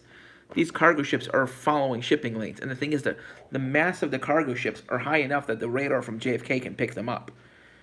Because this radar beam is very low to the ground. So it's definitely low. You know, yeah, the radar is picking up. Right now, the radar is actually picking up the cargo ship. There, you see that one that's moving slowly southward? A little red dot? I mean, that cargo ship just passed through some really heavy rain. It's already out of it now, and there's another cargo ship right there, right near the arrow. See? It's following the same direction as the rain, but it's moving really slow. See, those two cargo ships, they're coming right towards each other right now. And let me just reset it now one time. Wow, I got 5 views. I have 5 people watching. Wow. Yeah, I just showed you two guys cargo ships on radar. Yeah.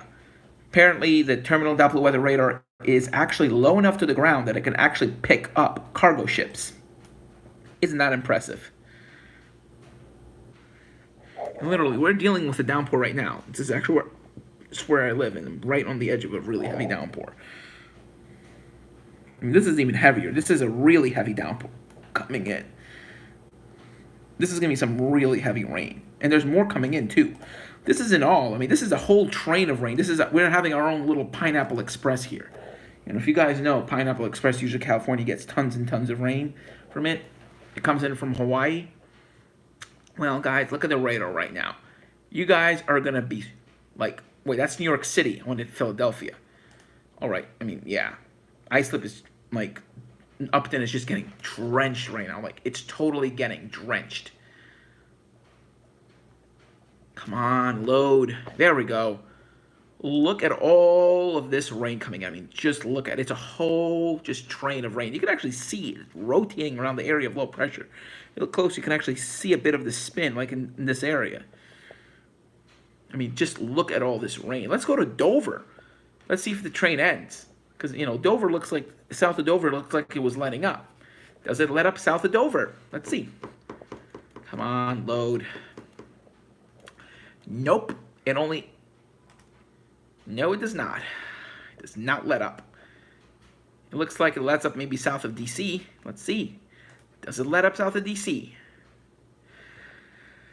I think so. I think it's finally letting. I think DC is like basically the end of it, but then it's going. It's just going like this. It's like going like that. So it's like it doesn't want to end, guys.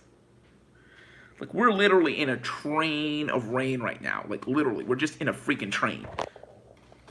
Some of the models are right of picking up, giving us like 3 or 4 inches of rain. Like it is scary how much rain is coming down outside right now. I mean, look at all this rain. Jesus, literally. Jeez, like it's really, really. Look at us. Look at some of these models. 1 inches.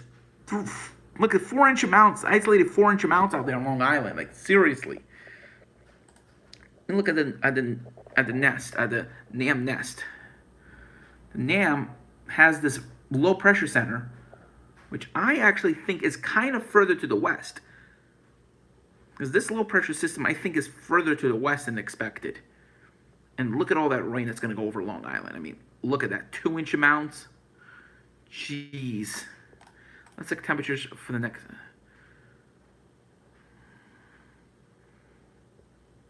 Jeez, guys. Unbelievable.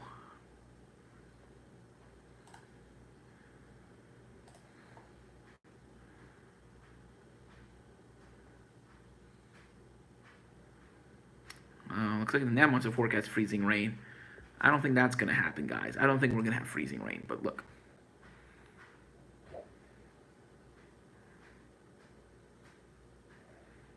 Yeah, see, the NAM has it pretty far north. But the NAM nest, I think, wants to bring it a little bit further to the south. Let's look at surface temperatures. So you're having warm temperatures all the way in southern Kentucky. Freezing temperatures all the way up to the Ohio River Valley, like all the way up to the Ohio, almost Michigan border. But NAM nest, the NAM, completely different track. You're having freezing temperatures all the way into central southern Ohio, almost down to the Kentucky border. So NAM's having a completely different track. Yeah, NAM nest, I mean, has a different track entirely. They actually have more snow than anything. And here's a wraparound snow that's for Pennsylvania. Let me look at the radar right now. I think I need to be looking at the radar. I think Philadelphia radar is going to be more accurate. DIX, which is the regular radar right now. Let's look at that right now. Alrighty. Come on, load. Yeah, there we go. Where is that low pressure center? I think this is it, like Dover Air Force Base. Let's see, because the NAM had that low pressure center passing pretty far to the east, like over Long Island, like east of Long Island, actually. Looks like it's going to pass right over us. I mean, look at all these thunderstorms coming in. There's actually thunderstorms. These are thunderstorms here, guys. Let's look at lightning. Okay, there's not much lightning, but look at all these downpours heading our way. Just look at all this. Just rain, band after band after band after band after band. Because I'm going to Long Island to meet a friend tomorrow. I would not be surprised if they cancel the train because tracks might be flooded. I mean, look at this. Just look at this. Ocean City is dealing with a pretty heavy cell right now. There's a convective cell right over Jersey City right now. Oh, and that's not all. Let's look at 150% out. Jesus. Just, my God. I think JFK, I think we should be going like I'm going to be going in a couple minutes outside, and it's going to be pouring. Like, it is going to be pouring outside. Like, jeez, and that's not all. Like, it's not going to stop either, guys. It's not going to stop until like tomorrow mid-morning, I think. It's going to be raining like this through the night. And yet there's no flood warnings. Literally, these are because of coastal flooding. There's nothing. There's no flood advisories or anything. I mean, not rain-related. I mean, there might be some in inland, but where are the freaking flood warnings when you need them? You should be having flood warnings with this kind of rain coming down. I mean, look at this. Let me see if I could have radar estimated. Yeah. Total storm rainfall accumulation. 1 hour surface. This is 1 hour. No, I want total surface accumulation. No, not terminal Doppler weather radar. I need the whole radar, I think, to look at how much precipitation we're getting. Let's look at vertically integrated liquid. Yeah, not much. I mean, there's a little one here. That's the one that's coming right at me. This one actually has the highest echo, the one I'm about to get. This is the one actually that I'm about to go into. This one has the highest echo. Let's see total surface rainfall accumulation. Wow, we're approaching 2 inches of rain now. Look at this, guys. I think we should be looking at New York City. This is up from Upton, which is in Brookhaven. You know where Brookhaven National Laboratory is. It's in the town of Brookhaven, but it's in the village of Upton. Town of Brookhaven, village of Upton. Storm total. This one has, let's see, 1 layer of green. This is the second layer of green. So this is about an inch of liquid already has fallen. Jeez, we already have over an inch of rain. Trust me, it's more than an inch. I think. Jesus Christ, guys! I mean, this is crazy. 55 degrees with heavy rain. Like, there's flooding. Like, there's water gushing down streets and everything. I'm gonna go out to Queens Boulevard, and I'm gonna show you guys how heavy it's raining. I'm literally about to go. I think I'm up to 70% already. So yeah, I'm up to 69. Literally, look at this. Literally, look at what's coming at me right now. See how it's moving. Man, if this was snow, damn, this would be like 2-3 inch an hour snowfall rates. Imagine if this was all snow. And literally, this was all snow. Imagine if there was like a low pressure system here and this storm had tons of snow. I mean, this would be feet of snow we'd be getting from this whole storm. Like 2 inches of rain would be like, of liquid would be like 2 to 3 feet of snow. I mean, look at all this rain coming in. It's coming and coming and coming. First of all, you're getting all this convective action coming in too. You're getting this and this. I mean, jeez.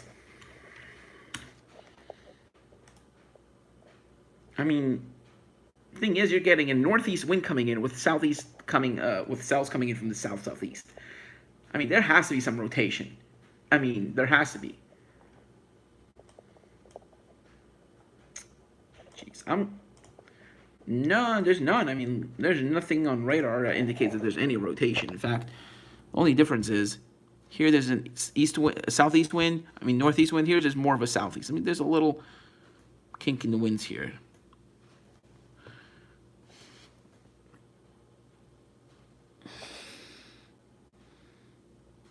See right there, it's coming in from the southeast.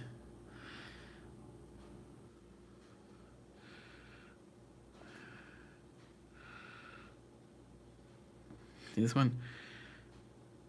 So basically, the low pressure system is just to the south. You could almost make it out, guys. See? Southeast. Then you get more of a easterly component here. Then you have more of an east-northeast component here.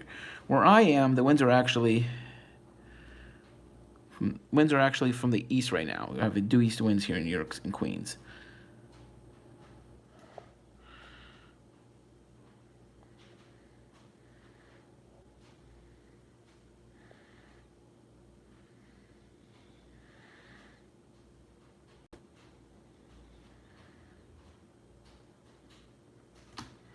Well,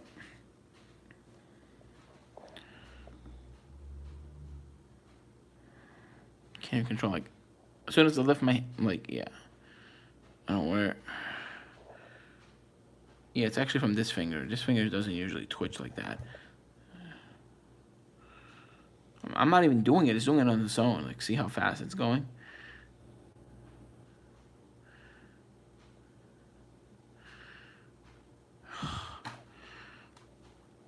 See when I bend it in, how... Man, I think it's stopping. Nope. So I have something called benign essential tremor. Like, mine is more caused by fatigue. Like, see, this is the fastest I can do it naturally. But on my own, I mean. And this is what a benign essential tremor looks like. When fatigue, I know. This could be because of fatigue. I don't know. I'm up to now 71%. Yeah, I'm going now. All right, I think I'm gonna. And that's why my camera was so shaky, because I had to deal with that. I think now it's time.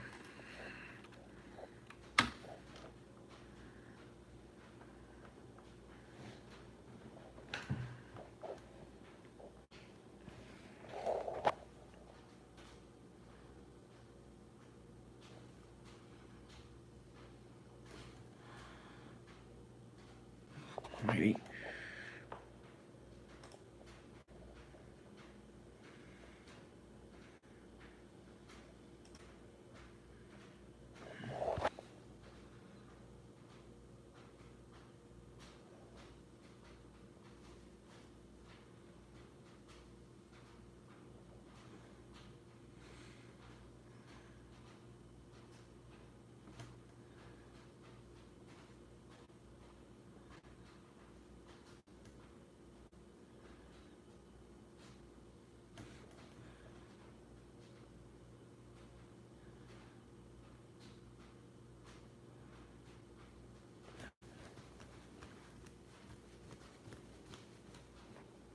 Maybe it's, yeah, and it does feel kind of tired. Maybe it's because I've been sitting in the same position. Let me see if it stopped. It's a little better now. Maybe it wasn't, maybe it's not a tremor. Maybe it's just muscles. Fatigued. Let me see. Yep, it's probably just muscle fatigue. I don't know. But I do have a diagnosis of a benign essential tremor, so it's probably a combination of that and muscle fatigue, guys. So European should just be like coming in, like it should be at hour 00. Let me go on Twitter right now and see if NSFWWX is there. He's basically really good. Yes.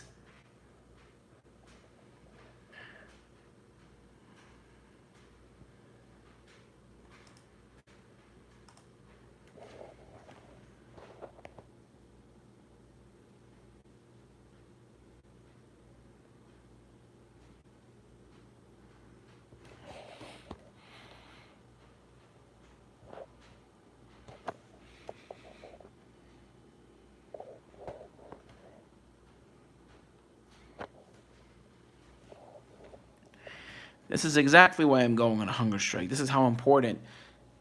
Oh, come on. The rest of the world. Man, look what happened. Because of rapid industrialization. Just look at this, guys. Look how fast the last 10 years have filled up. It's actually rapidly accelerating. It's like the faucet is on full right. Like the faucet is on high right now.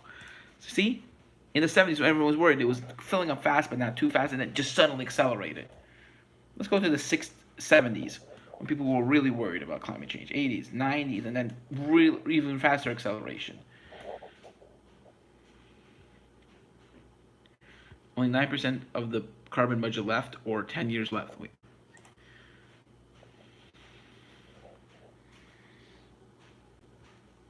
Or 10 years left at current emissions. Wow. Of course, emissions only increase as time goes on, but of course, this is not what I. Where's that guy? Here he is. NSFWX. And he's on Twitch right now. Let's see if he usually streams for a really long time. So I'm gonna remove my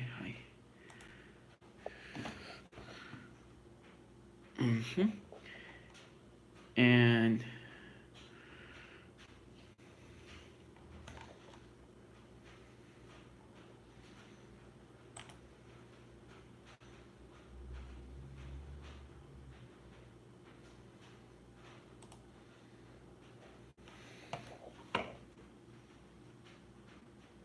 what? Oh, right. Hold on, guys.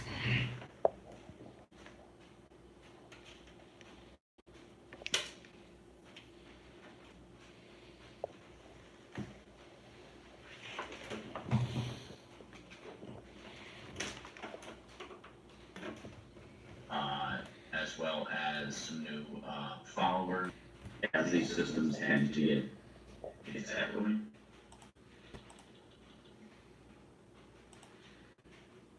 Yep, I'm going outside now, guys.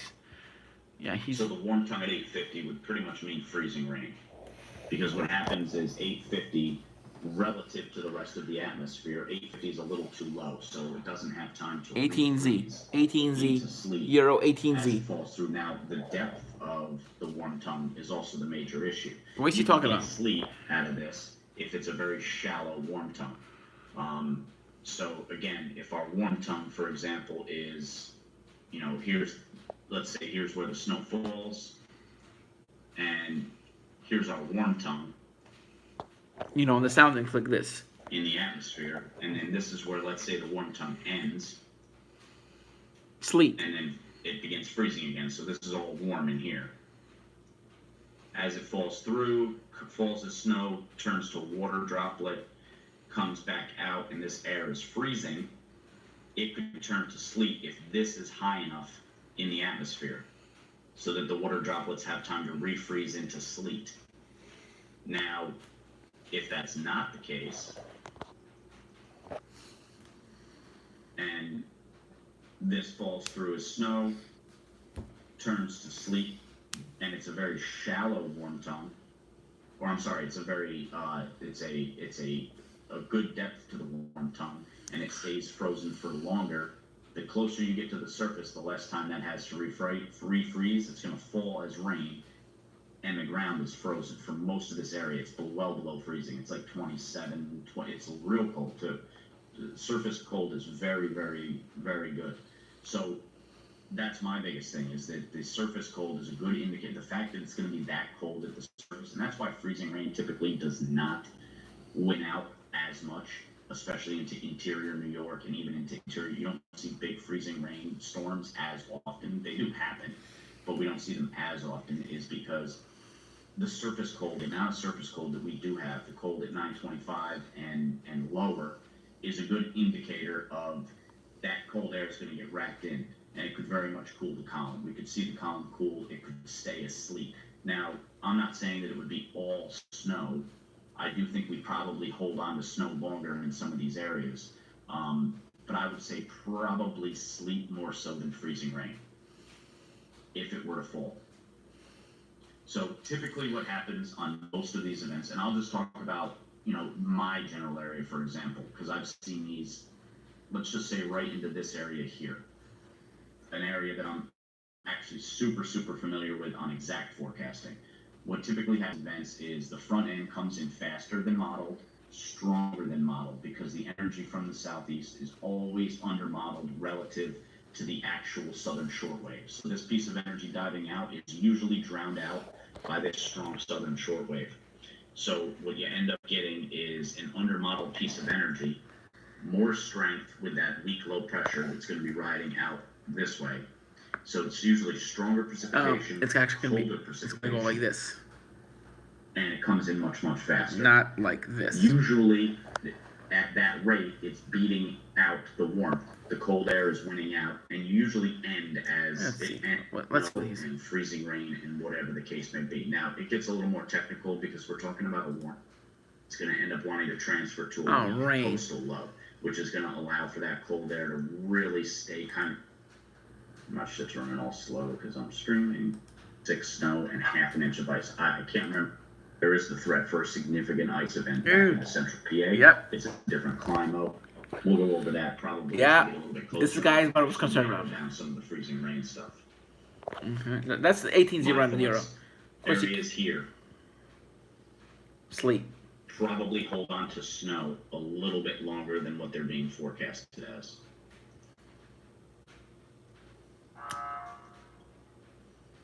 That's probably the time frame we would actually see the full changeover, and by then it's about 6 more hours.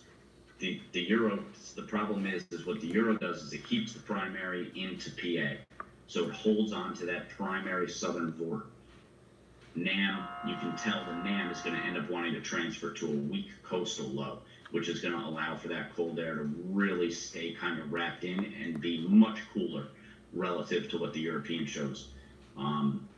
The GFS is just very weak altogether. Actually, the NAM is hinting on that. Hold on, actually, the NAM was hinting on this. Where's the weather COD site?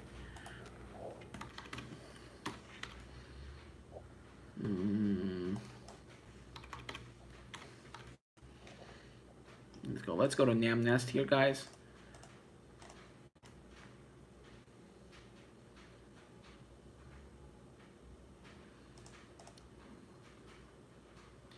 Yeah, see that low? Yeah, I think he has a point. Let's go to Great Lakes area. No. Midwest, I think, is better. Midwest. There we go. Midwest. So it may end up being rain. I don't know. Let's go to New York City. Okay, I'm gonna be going out, guys. Now that this stuff is coming in. Okay. Yeah, I'm going outside now. Oh.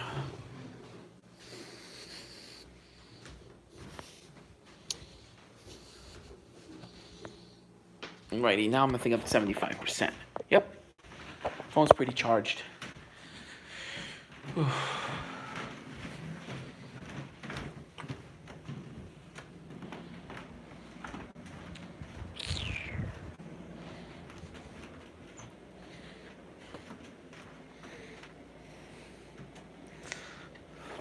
This is from when I went to People's Climbing Barge back in 2014. Yep. So as I know, I'm very progressive, extremely left wing. It's why I have this Bernie sign here. Yep, big Bernie supporter, big time Bernie supporter. Proud of it too. Wait. Hang on and out now to the rain. And I'm not taking a jacket since it's so darn warm. I'm gonna take my keys to the house.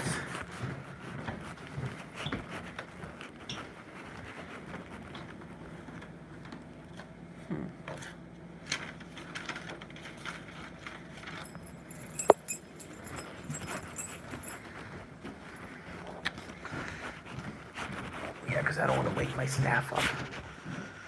Now it's time for me to go outside in the pouring rain.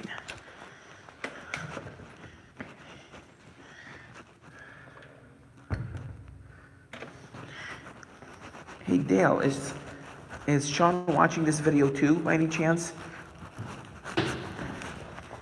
Just gonna see if he's out there.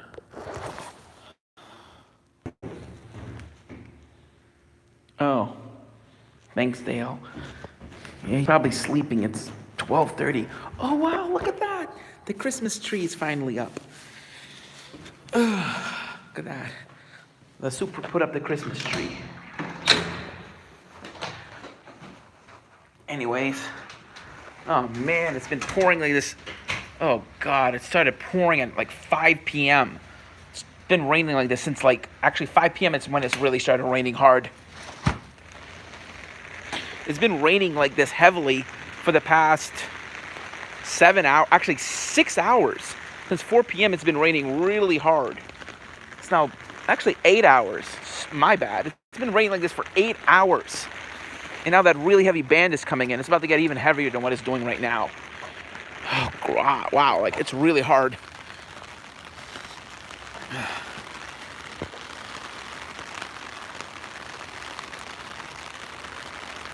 Oh. Yeah, it's raining really hard now. And I'm going to be doing a live stream on the Euro in about 30 minutes. So...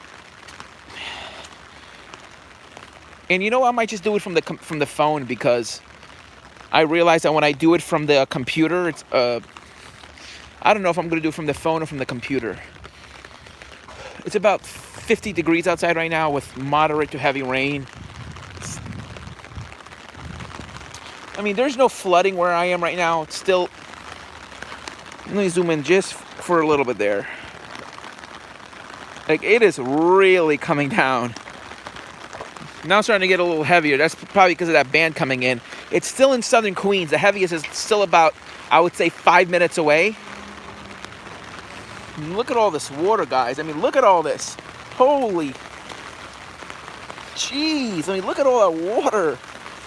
Where's the freaking flood warning when you need it? I mean, there's already urban and small stream flooding here in Queens. Jeez! That is a giant puddle. And this area is not even poor drainage, because as you can clearly see, the drainage ditch is making a lot of noise. It's flowing pretty good. There's definitely been, like, I saw some flooding out today. When I was driving out earlier, there was some flooding. And that was like 5 hours ago. 3 hours ago. So yeah, you can clearly hear how heavy it's raining right now. Jeez. Yeah, maybe I should have put on a jacket, because I'm getting a little chilly right now. Oh crap, it's facing me. Darn it. Wrong way.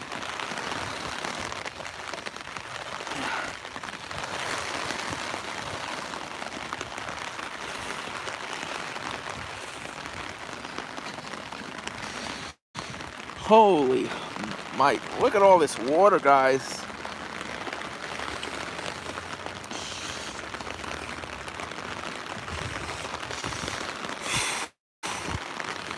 I guarantee there's going to be flooding today in the city. Like, I think the city's going to get 3 to 4 inches of rain. I mean, especially Queens and Long Island. Like, from the city on eastward, there's going to be a lot of flooding. And the ceiling is quite low. The base of the clouds are very low right now. There's actually an apartment building right there. The top of it is almost completely obscured in clouds. And that building is only 300 feet high. I don't know if that's from the fog or is it raining that hard. But from the tops, from how obscure the tops look, it's definitely from clouds. It could also be from the rain, but usually when it's that obscured from rain, it would be raining a lot harder than this.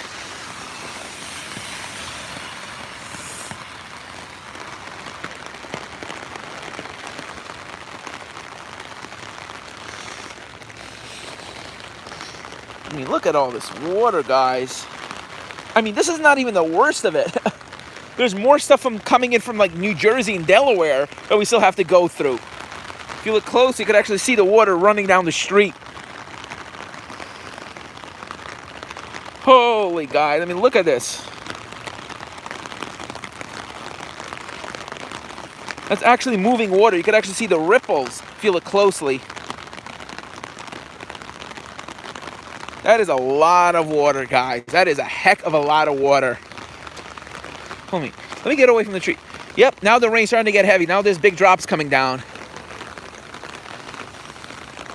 Yep, now it's really starting to come down.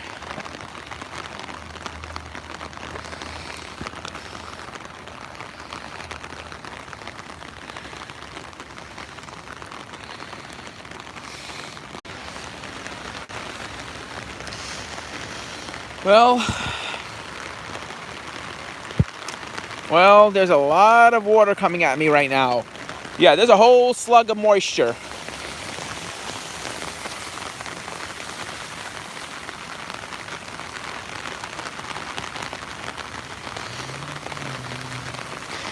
Yep, Ubers are probably going to be, that's an Uber right there. A V and an Uber and a Lyft.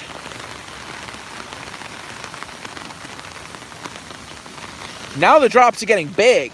That's because the downpours are coming in now. Yeah, now the raindrops are getting pretty big.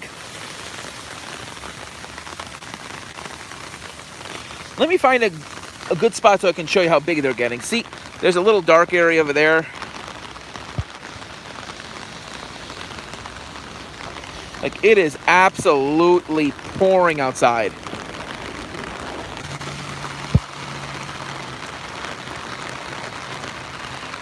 Great, the rain's getting even heavier now.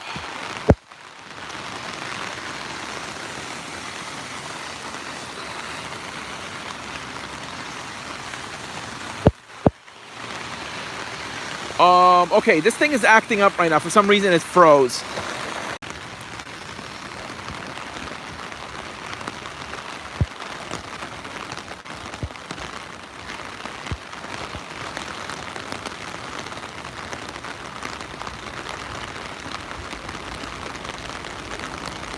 NyQuil. Oh yeah, NyQuil, yeah. I recently had to take NyQuil. I had a really bad cold just a couple weeks ago. Hold on.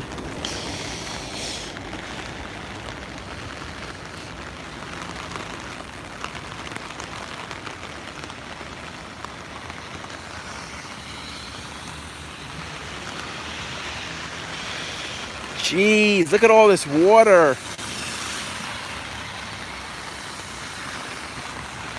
Jeez, I mean, look at this. This is a freaking river, guys. Look at all this water. At least it's flowing into the drains pretty nicely.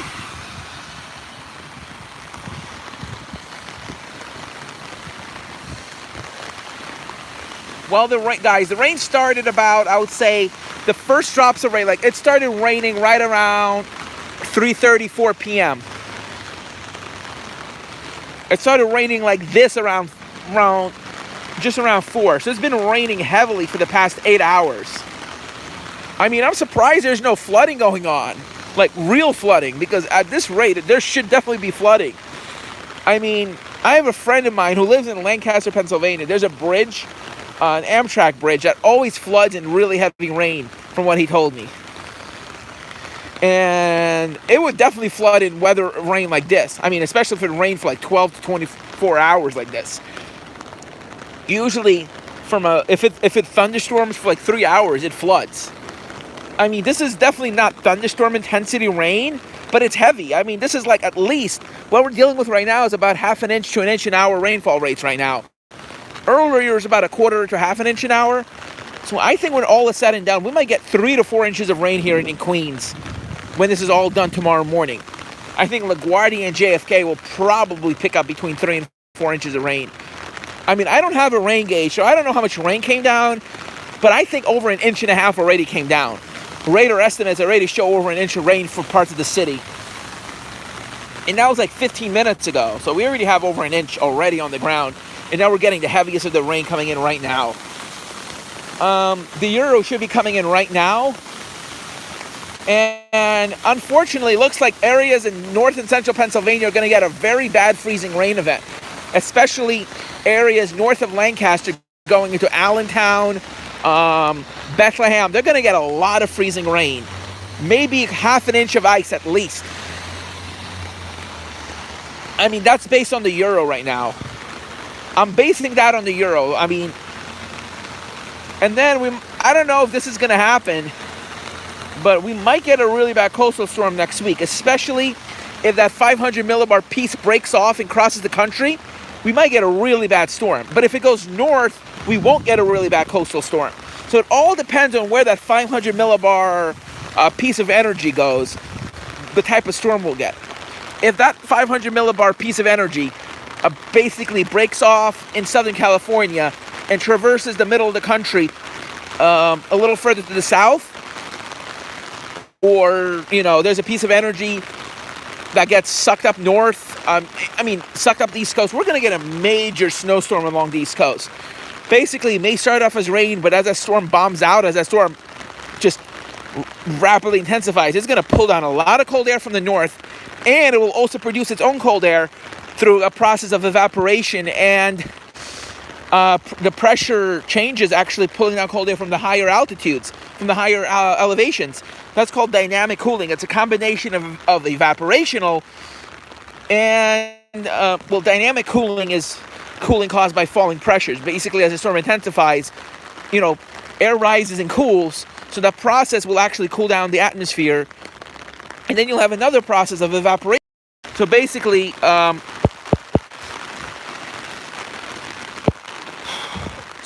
the process of combination of evaporational and dynamic cooling could make for a really good snowstorm. It's what happened on November 7th, 2012. The forecast only called for rain mixing with some wet snow and not accumulating to anything. But the thing was, the night before the storm hit, the forecast low was 36 degrees, only 36. By only, I mean they didn't forecast to go lower than 36. By 5 p.m. in the evening, by 4 p.m., the temperatures were already in the 30s. By 5 p.m., by 6 p.m., I measured the temperature in right outside my house, my thermometer at 32 degrees.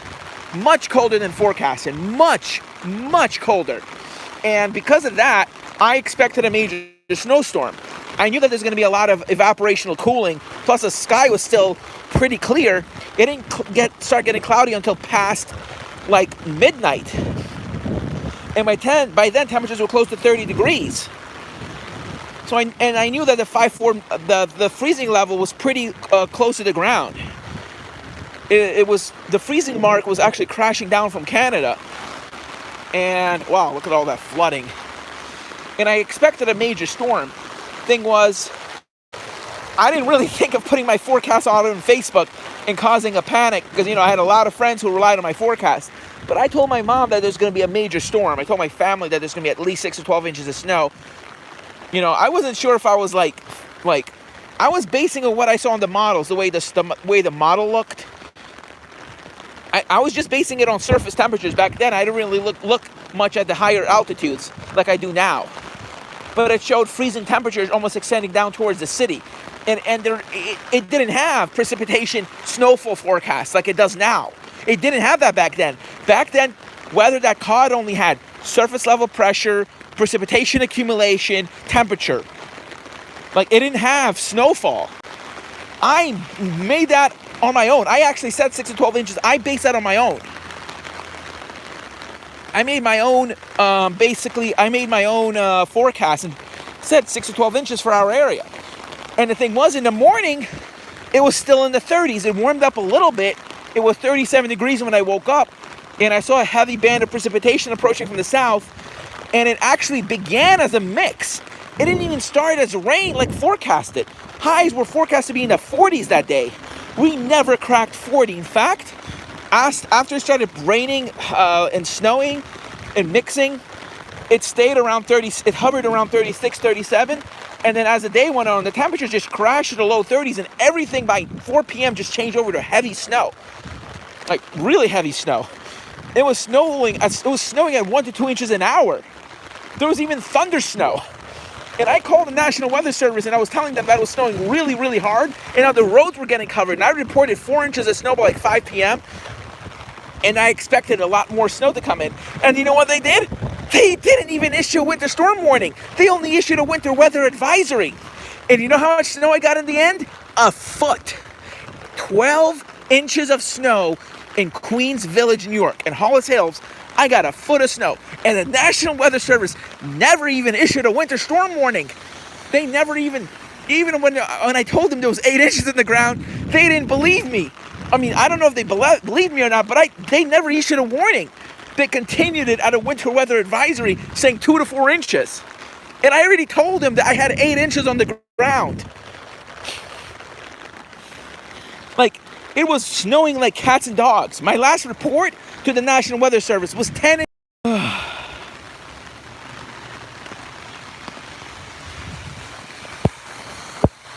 And the thing is, at 9 p.m. in the evening, my final report, there was already close to 12 inches on the ground. And the thing was, there was still a lot more snow to go, but my parents made me come in. I probably would have reported 13 or 14 inches had I stayed outside a little longer. But the next morning I went outside, it was cloudy, temperatures were still in the low 30s, and there was about 12 inches of snow on the ground, but it was kind of a wet snow. It warmed up a little bit after the snow ended. The dynamic cooling ended, and temperatures went from 30, 31 up to like 34, 35. And so there must have been over a foot of snow, because when I went outside, there was already over a foot. And I told the National Weather Service, and I actually published a YouTube video titled November Snowstorm. I published it on November 8th, 2012, early in the morning. And that day, I was actually, the day of the storm itself, November 7th, I was actually at my great-grandmother's funeral. She died the day before. And somebody told me a story one time when I was at the Boston Nagashi School of how one time when his father died, the next day there was a huge snowstorm. And the fact there was a forecast for a big storm, I decided to use that analogy and forecast a major storm myself, also basing it on the models, and I ended up being right. Oh my God, it's really coming down. Holy crap, like it's really, really coming down. Holy shit, guys. Like, it is really coming down. Like, oh crap, like it's really coming down. Holy shit, I can't even see the ground, it's so heavy. Man, this definitely lead to flooding. I think I gotta call the National Weather Service and tell them what's going on. Like, it is really, really, really heavy.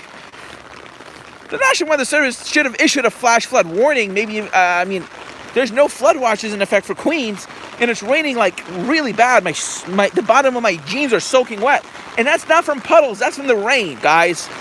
Oh my God.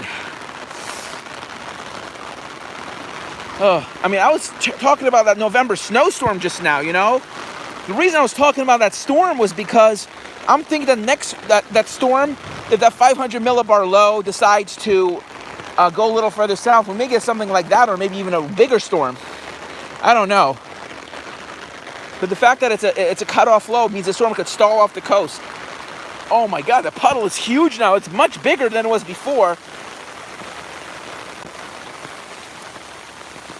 Oh my God, look at all that water, guys. Oh shit. Okay, you know what? I'm gonna call the National Weather Service. Dale, do you think I should call the National Weather Service? I mean, there's no like real flooding, but to tell them how heavy it's raining, and there's ponding everywhere. I mean, Dale, you are a storm spotter, right? Because I am one as well. I need your opinion on whether I should call NWS and tell them that there's been continuous heavy rain. Yep, I'm gonna do that. Oh God, it's been rain. I mean, they could probably see it on radar, but still, like, it's really bad.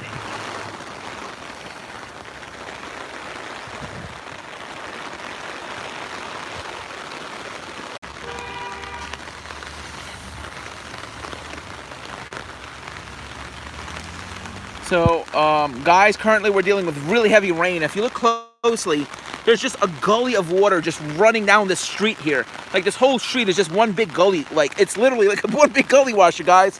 Look at all this. Look how fast this is all just running down. Jeez, I mean, there's a lot more where that came from too, looking on radar. And you see this big just stream of, oh great, hold on, fix that again.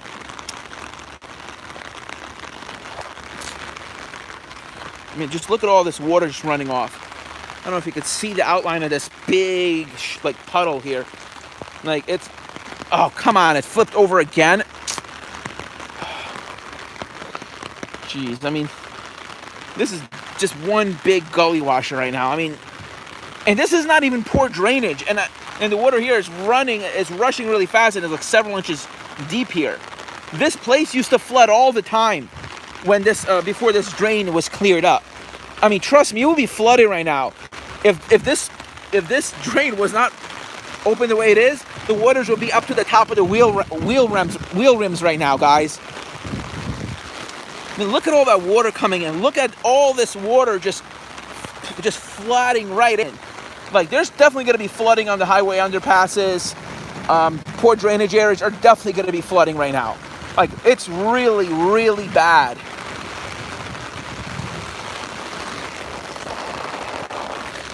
Oh, man. The rain's getting even heavier again. Dale, thanks for joining again. I mean, look at all this water just rushing down. They just cleaned out this drain just a few months ago. If this was not cleared up right now, this whole street, this whole area will be flooded right now. Literally, visibilities are really poor because it's raining so hard. Rain, like, if this rain was the way it is right now and that drain was not cleared up, the waters right now would be up to the top of the wheel rims. It would be up to the bumpers. Yeah, there's definitely flooding going on right now. I know there's some areas that are totally flooding right now. FDR is probably flooded out. It would have been if they didn't do that repair work. There's some areas under the Grand Central Parkway that would have been flooded out. I mean, there's definitely areas on Long Island that are having flooding right now. I guarantee you right now, there's probably some areas on the Saginaw Parkway that are flooded out. Some areas of the Meadowbrook Parkway that are flooded out. Some areas on the on Northern Parkway that are flooded out. even this area, some areas in the Grand Central Parkway are flooded out, especially under those overpasses. Like, this is really, really, really heavy rain. I mean, oh man, I don't know if this warrants a flood warning. I mean, but based on my observations, it totally does. I mean, it's raining literally, I would say, half an inch to an inch an hour right now. Like, it's getting really hard. It's picking up again. Because I saw on radar there was yellows and coming my way. And there's nothing but just a continuous plume of heavy rain. Jeez. It's getting even worse now, guys. Dale, it's getting even worse. Oh my God. I'm soaked now. I mean, oh look, you could actually see, I don't know if you could see that.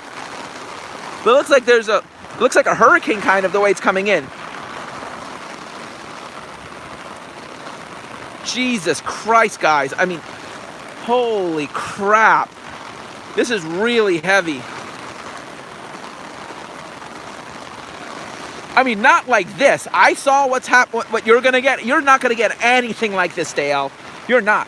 Like, New York City and eastward are going to get flooded. 4 or 5 inches of rain. I mean, I saw the damn Nest forecasting up to 4 inches of rain for Long Island. I mean, we're getting that. We're getting that. The actual rain is a little further west than what the NAM forecasted. Yeah, you're not going to get anything like this, Dale. Trust me. You might get a quick heavy shower as that low comes through, but nothing like this. I mean, this is subtropical moisture coming in from the Gulf. Like, this is Gulf moisture for you. Yeah, this is really bad for ski areas in the Northeast, because they're going to get wiped out by this. I mean, their snowpack is going to get wiped out, and it's going to take a while for them to get some of their snowpack back. Like at Wachusett Mountain, it's probably down like to 20 inches or even lower. Maybe down to 15 inches because of all this stuff coming through.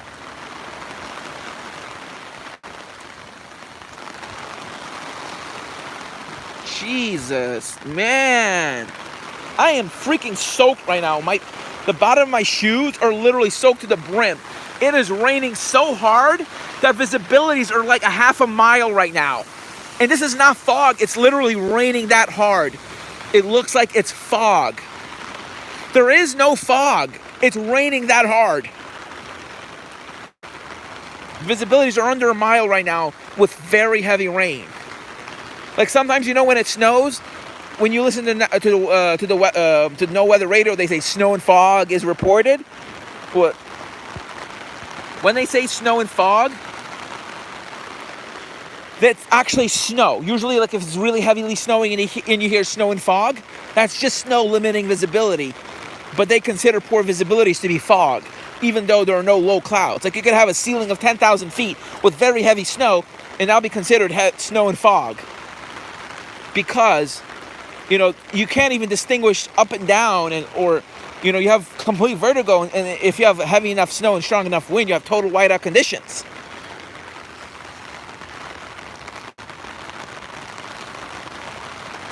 I know we're having really heavy rain. You're going to hear how heavy it is on the umbrella.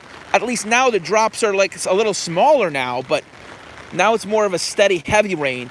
Not that downpour we had like just a couple minutes ago. You know what? I'm going to check the radar one more time, guys. Dale. Just want to look at Terminal Doppler weather radar to see if anything else is coming at me. Yep. Well, flood warning is now in effect for me, Dale. I don't know if it was the call that I made, but I think they probably did it based on what they saw on radar. Because, yeah. Yep. I'm under a flood warning now. Let me check what type. I'm going to go now to weather scope, radar scope. It's not a flash flood. It's an urban small.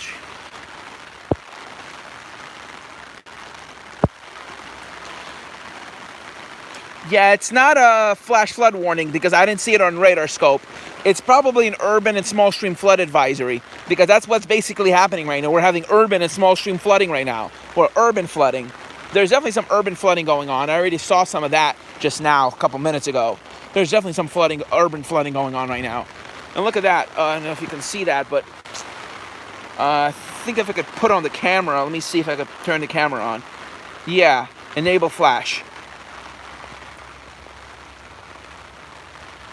Oh, great. Still, I can't really see that well still. Yeah, but, yeah, most of the backyard's flooded now.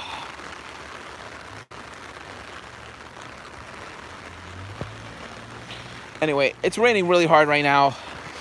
I'm gonna go on Weather Underground to see what's advisories in effect, but it's an urban small stream, I bet. I'm gonna see what time I called and see if it was because of my report or if it's just based on radar.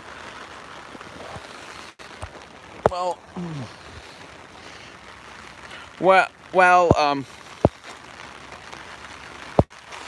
I placed a call at 1:16 a.m. The answer, I don't know if it was because of that or if it was just because of what they saw on radar. I'll see what time the urban and small stream flood advisory was issued.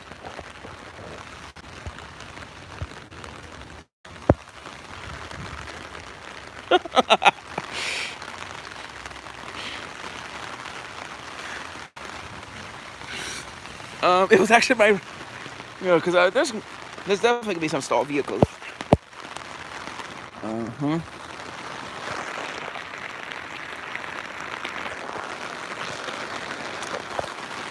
Yeah, that was actually my report that did it.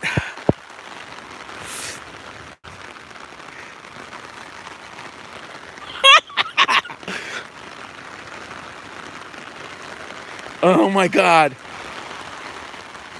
Dale, you are not going to believe this. Oh my God. I did a good thing now. Because now people are going to be aware of what's going on, at least. At least this street is not flooded, but there's flooding down there. Yeah, it is, but it's nothing to laugh about. It's a good thing what I did because, this kind of rain, there's definitely going to be flooding going on. Especially on the Grand Central Parkway. This is really heavy stuff. Because, it's fall just ended. There's probably still some leaves clogging the drains. If that drain wasn't fixed right now, there'll be flooding up to the wheel rims, I swear. There would be. And planes are still taking off in this weather. I actually hear a plane taking off. Those pilots must be insane taking off in this kind of weather. I wouldn't take off in this weather, I swear. I would not. Jeez. There's literally ponding here, yet there's a freaking drain right here. You can actually hear it. Oh, God, man. This rain is really bad.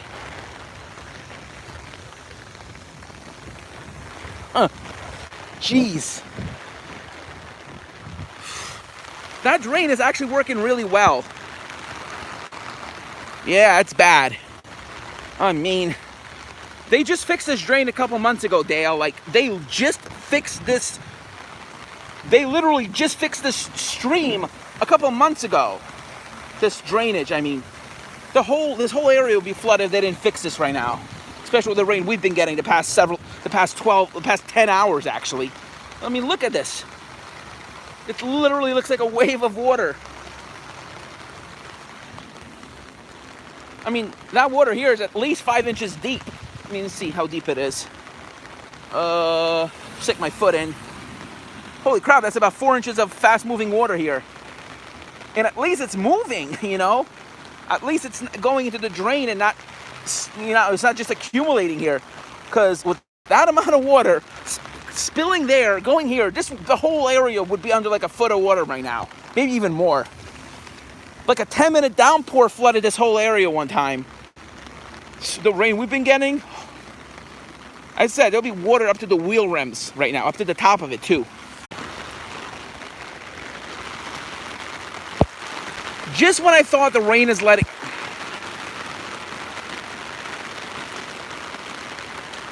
Just when I thought the rain is letting up, it's getting even heavier.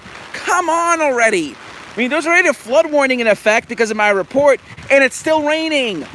Jeez, how much more rain are we going to get? Jeez, I think we're going to get like 2 or 3 inches here in Queens. I think LaGuardia Airport and JFK are probably going to pick up over 2 inches. Maybe even 3. I mean, this is some really heavy rain coming down, guys.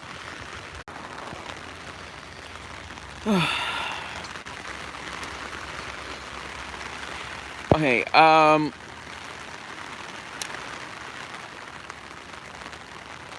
guys, as I was saying, before the phone again like turned off on me for a second. It didn't just like shut off, but the screen went off. Anyway, there will be areas that, you know, where the I don't know if any of you know the New York City area, but where the Grand Central Parkway intersects with Van Wyck Expressway and the Jackie Robinson Park. This is the third time yeah,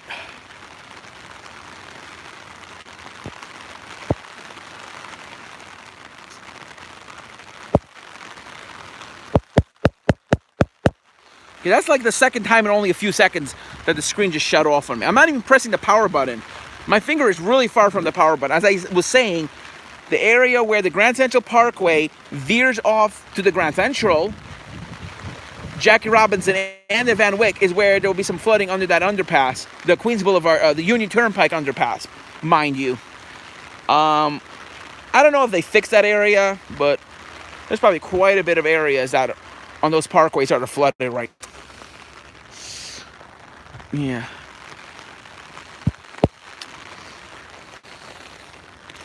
Yep, I'm just gonna go, and I think it's time I call it quits. Enough spotting for now. You know, I got a flood advisory issue, so that's a good thing, you know. At least I'm gonna make some more people aware that there's flooding going on. Yeah, basically, I think it's too cold out, even though it's raining. It's like in the 50s, and my hands are cold, so basically the phone's a little cold right now, too. Oh, man, I just got a flood advisory issued. Good thinking, you know. Now there'll be fewer people off the roads and getting stuck. Because I guarantee you, if someone gets in that good amount of water, they're going to stall out in this kind of weather. And then you're going to have to call search and rescue, and that'll be a big deal, so. I mean, this definitely.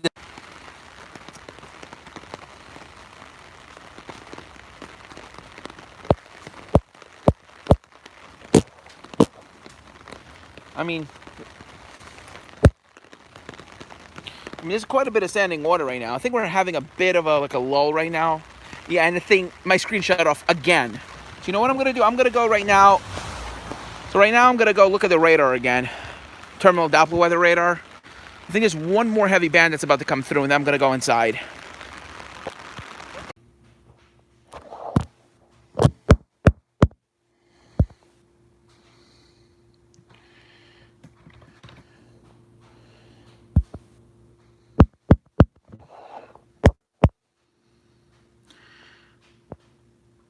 Yeah, I'm back now, guys. So I made that call at 1:16 a.m.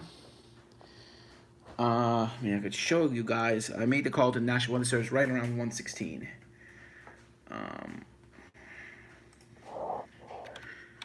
Go to 11374 Regal Park.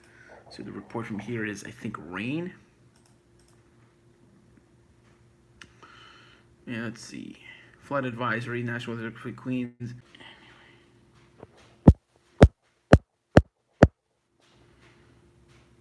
Anyway, so issued at 1:24 a.m., literally 8 minutes after my call was made, a flood advisory was issued. And look what it says. Trained weather spotters reported heavy rain causing minor flooding across the region, which means it's probably not just my report. Up to 1 inch of rain has already fallen. An additional half an inch of rainfall is possible in the next couple hours. Some locations that will experience flooding include New York City.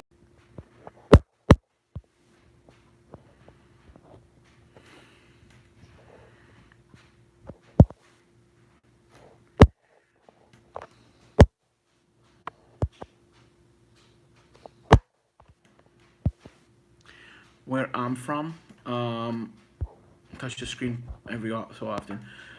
Islip, Oyster Bay, Huntington, Freeport, Valley Stream, Riverhead, Lindenhurst, Glen Cove, Garden City, Southold, Lynbrook, Mineola, Westbury, and Babylon.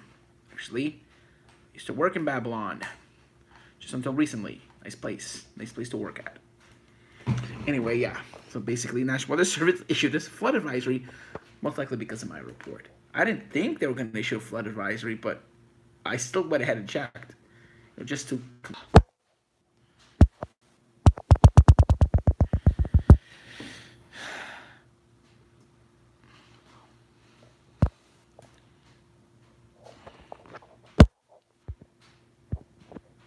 And they did. And they did. They did issue the advisory. Sorry, my screen just shut off again. You know what? I'm not gonna end the stream. I'm gonna shut off my phone and continue it from the computer because this stream is just not working. I'm gonna just switch gears. Thanks for watching. I'm not ending the stream. I'm just gonna switch it to my computer by shutting off the screen.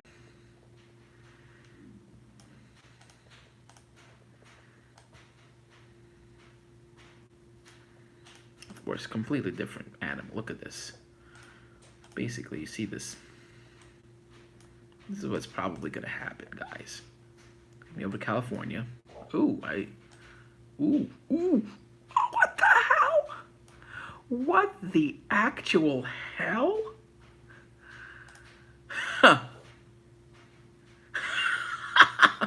Oh my God. This is completely unexpected. This right here, okay, I did not expect. This right here, all right.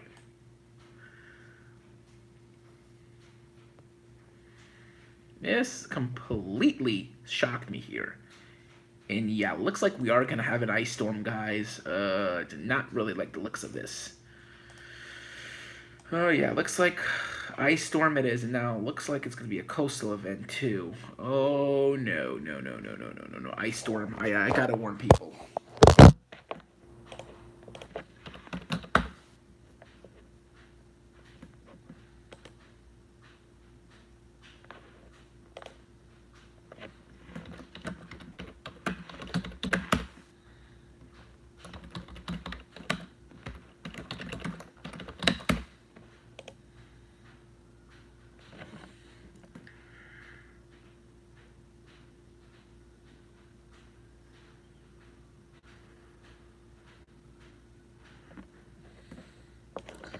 Yeah, I'm live again. We're likely going to have an ice storm now based on this new European run. Dale, I think Pennsylvania is due for a really bad ice storm. First of all, it is a lot further to the south now, southwest. Let's look at thermodynamics. First of all, look how high the 30-degree line is getting. 850 millibars. Now, it's further to the south, seems more spread out. Actually, this means actually more snow is possible. I mean, yeah, not good for Pennsylvania. I don't think it's good for me either. I mean, man, is he streaming right now? I really hope NSFW. I really hope NSFW Weather Guy is streaming right now. Come on. Please tell me you're streaming right now. Offline. I think you just streamed.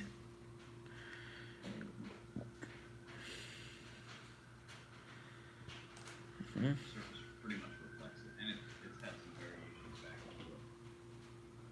But it's got a lot of snow down into Jersey and stuff. But it's a lot more precipitation than earlier. A lot of this is broken up precipitation, and 4 days ago? Are you kidding me? 4 days ago? Jersey and stuff. But it's a lot more precipitation a lot earlier. You know what? A lot of this is broken. Yeah, I'm just gonna go to European and go to ECMWF. Yeah, I'm just gonna go here.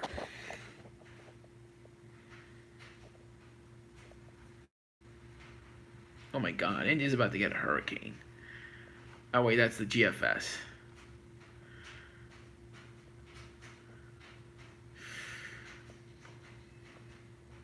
Both models are showing a really bad hurricane, though. One's showing it... Yeah, that's in India.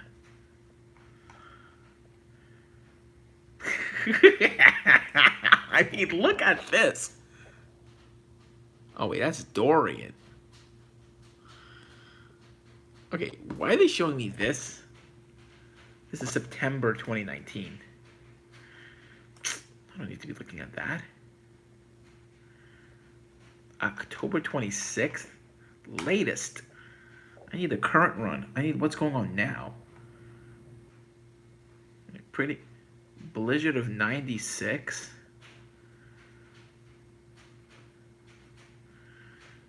Okay, wait. Pretty close to call by the European. What? ESM December 5 hours ago? You're kidding me, right? Oh wow, look at the AO, the Arctic Oscillation. It's really gonna go down.